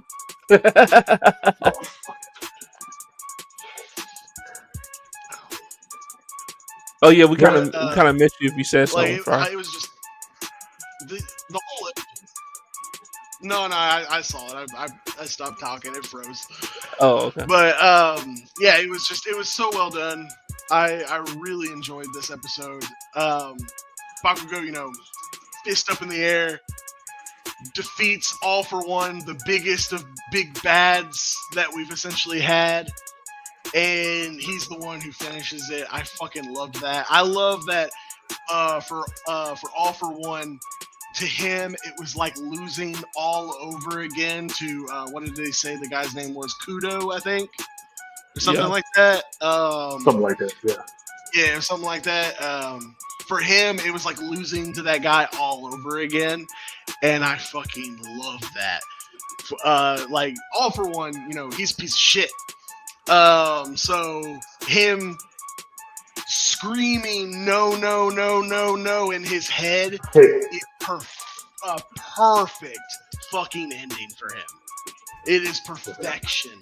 All his plans, all his contingencies, and who stops him? A person that he thought of as a fucking pebble on the road. Yeah. That is perfection. The final boss, bruh. The final fucking boss. 100%. Yeah. And not just the final boss. The final boss who makes sure to scream, all you need is one quirk. Like, yeah, that was good. That was good. Hell yes. It's such a good moment. And then not only do we get this awesome ending, and then of course Bakugo just having his badass, as Dab said, his Vegeta moment, or what Vegeta should get at some point moment, I guess.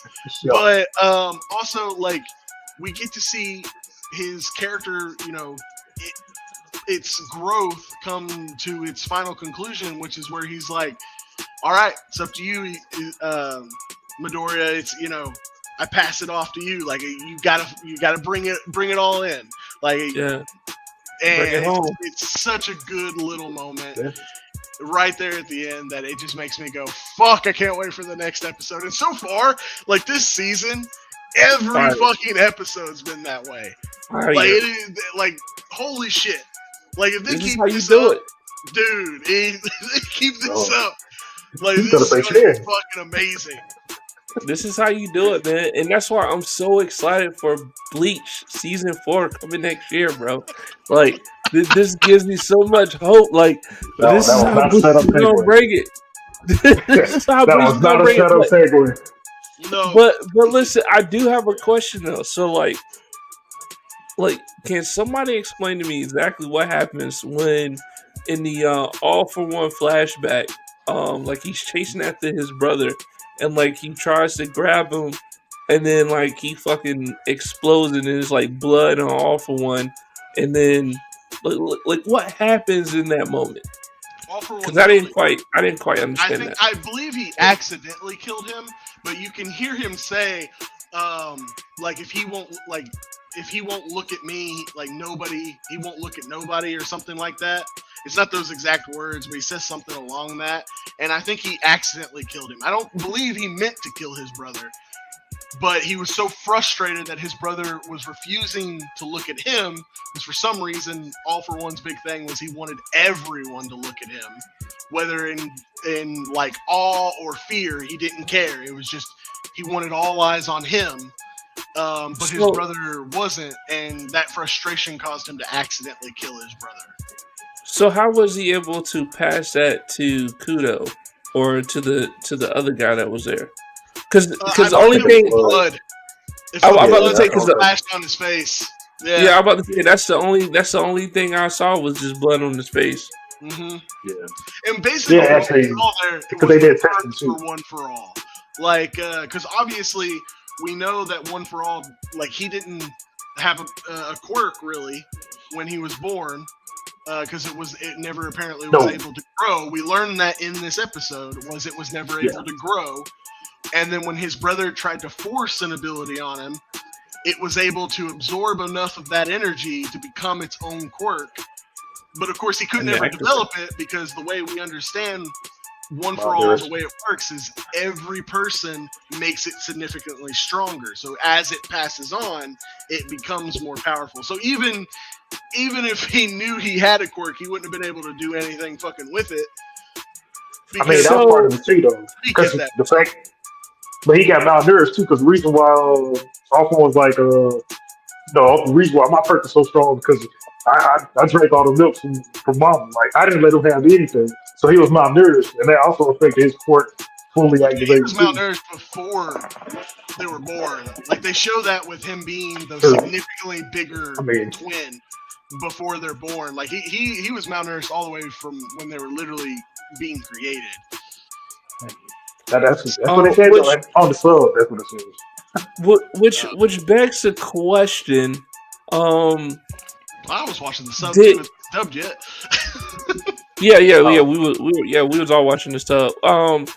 Does the quirk that All for One gives his brother, does that have any? Does that have any factor to do with what ultimately becomes One for All? Yes and no. I don't think whatever its specific quirk has anything to do with what One for All became. It was that the energy from that quirk is what made One for All become One for All. It's not anything in particular of what that quirk could do. It was just the energy of itself that allowed One for All to be born. So if that quirk could have been like, I don't know, it could have been any random quirk, because if you remember, he said this is like, you know, a weak quirk that even you could wield, right? Mm-hmm. So like it was a significantly like not strong quirk that All for One knew that perhaps maybe his brother could do something with it. Mm-hmm. But you're saying if it was any random quirk, it wouldn't affected the outcome of One for All. I don't believe so from the way it seemed. It seemed that it was just that energy from it that essentially allowed his quirk to be born. And then he dies, the blood goes into Kudo or whatever his name was, mouth, transferring it, which is what we see when they're like, hey, you were right, there's something else there, like when they did some type of testing. I don't know what obviously that test was.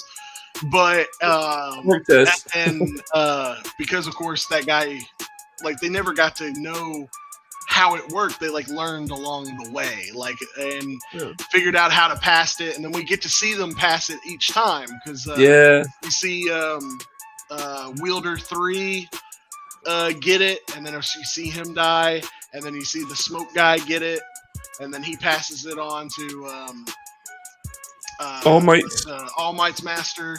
Yeah. So yeah, it was very full circle, man. Yeah, it was full circle. It was a very good little moment there. Yeah. I just had those questions, man, because I thought that was very interesting when I was watching it. Yeah. Oh, just trying to figure out.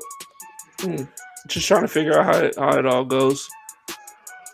Yeah, I'm definitely glad they brought that back up because I could have sworn at some point they were saying that All For One and One For All, they were the ones that first had quartz, and they ended up creating quartz throughout the world.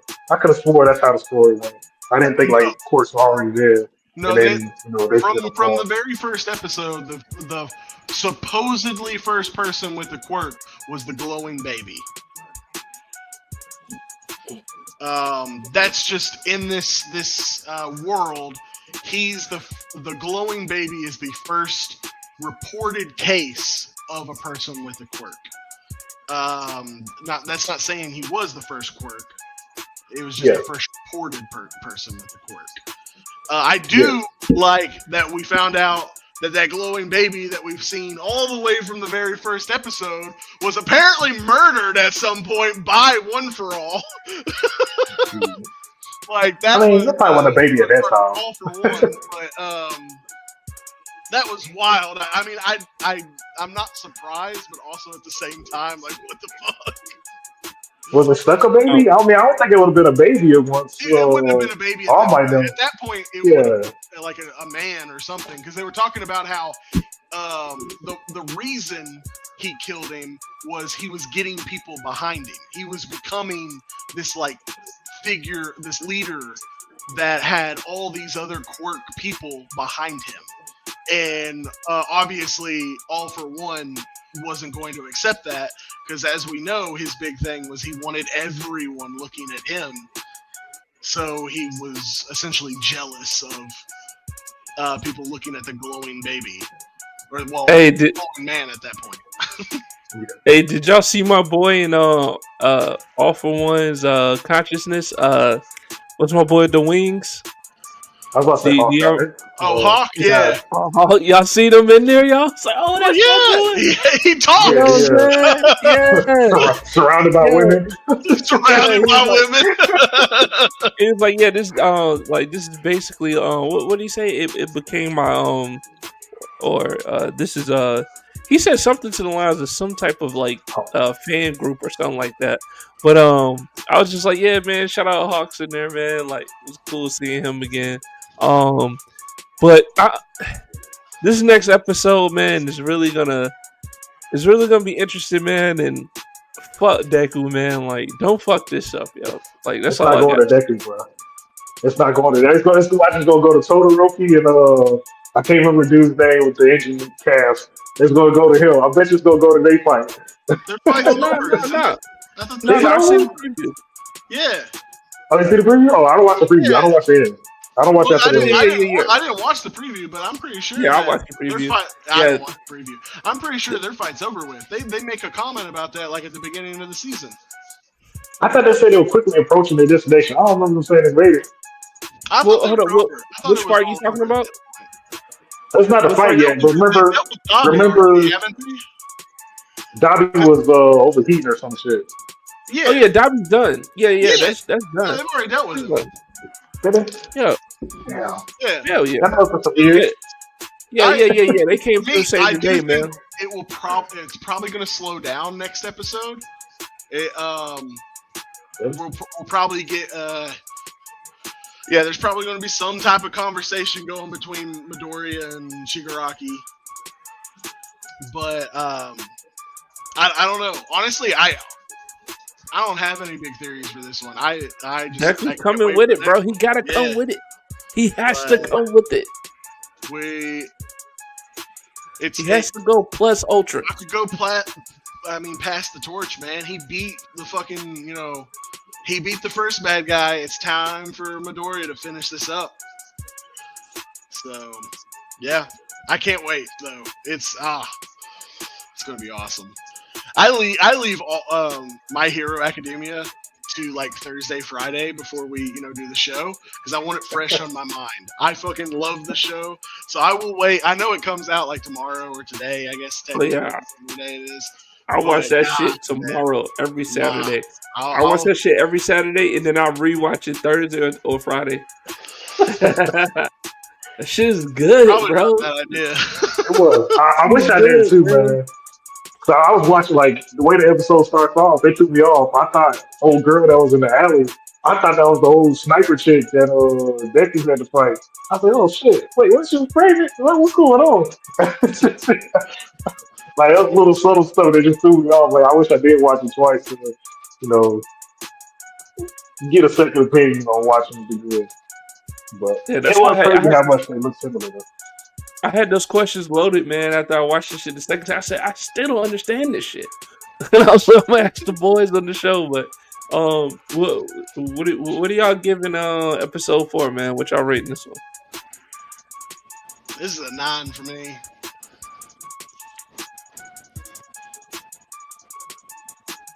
$8.5. This shit is a fucking 10, bro. I love this episode, man.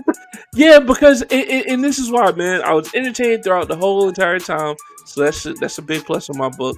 The second thing is, they did when they did all for one's like little backstory and shit, from all the way to infant to an adult, and then they showed the significance of, like Farrah was alluding to earlier about how.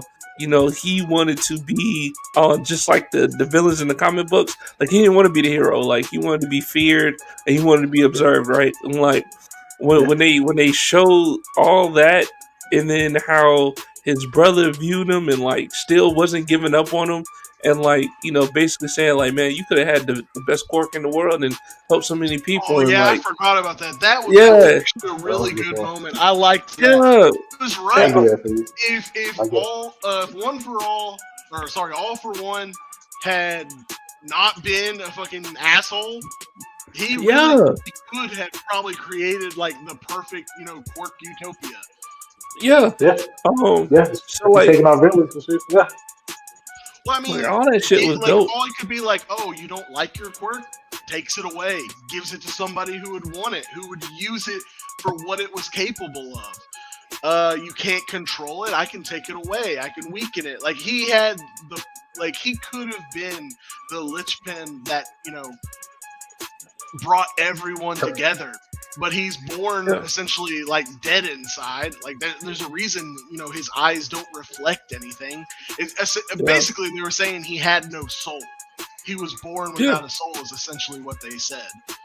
And I forgot about that moment. So I'm glad you brought that up. I forgot about that. All that shit's good, man. And then also too, man, like, you kind of see how he just treated his brother like a possession, right? Like you was the first thing ever given to me. You're mine, type shit. Like, I like that whole the way they showed that perception of like how All for One saw his brother. And it was just full circle, man. Obviously, I love the animation. Was beautiful. Bakugo getting his shine on against him, coming out with a dub, like, and then at the very end when he's a fucking infant, he does like his old fucking spike shit, and fucking Bakugo caught that shit with his teeth, bro. Oh, you fucking kidding me? Badass. I was like, when I was watching it, I was like, oh my fucking god, man, he better not win, right? And then he caught the shit with his teeth and fucking 10, man. 10 out of 10, bro. That's my reason. I ain't gonna lie, I was kind of worried. I was like, oh man, Bakugo might have baby killer added to his damn title. Man. No, don't kill the baby, dog. The play's over, bro. No, kill the damn baby. We know what the baby grows into. Kill the damn baby. No, the motherfucker couldn't even talk, bro. He couldn't even talk, man. That shit was dope. Like, that shit was dope. Didn't correct me if I'm wrong though, but didn't as One for All for One was turned into a baby, wasn't he crying out for his brother too? No. Before he started going through all the no-nos? No, I don't believe so. In I fact, felt like he said something his pertaining final to his moment brother, was all too. about himself. Like, it was all about how, like, I mean, this it's okay shit to hate for happened. kudos, yeah. Like, I think it was a good final showing about how big of a narcissist he was. Like, it was all Yeah. about him. And like, that's the reason, he's screaming, no, this can't happen. Like, essentially, he's like, this can't happen to me. Yeah. I feel like right before that, I felt like he said something about his brother in a more sentimental kind of thing. But Well, I had to go back and watch there it. is the moment It was where very short. he talks about why he cried when he killed Kudu or Kodo or whatever. Yeah. There's that like flashback where he makes a comment about the only reason like I cried or something was for you stealing my brother or something like that. Yeah.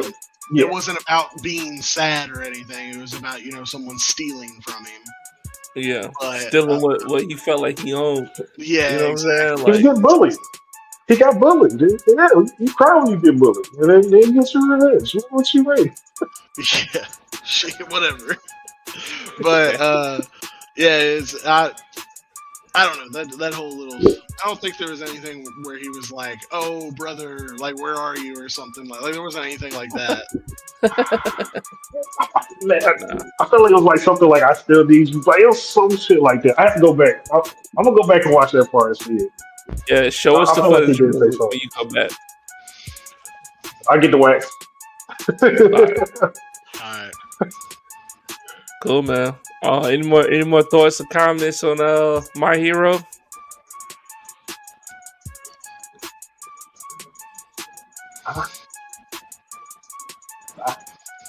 No, I think we Well, talked shit, all man. about it. Yeah. Shit, that is the wrap for tonight. This has been another episode of Where's My Anime, episode 45. We were live on Facebook, YouTube, Twitch, and X. Appreciate everybody for coming in, just giving us a listen, and shit, man.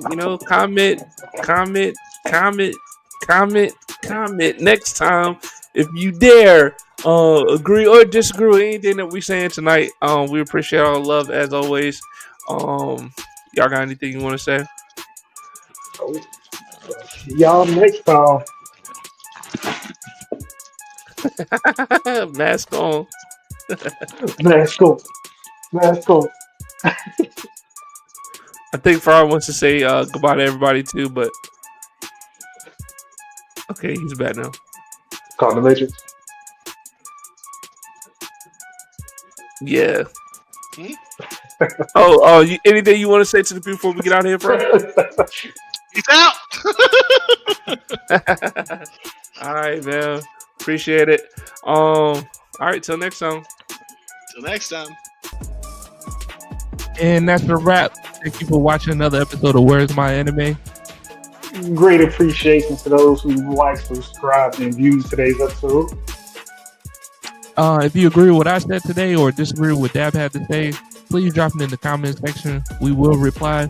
And as always, I'm your boy Jay Sama. And I'm down. We'll catch you on the next season, the next episode of Where's My Anime. You heard?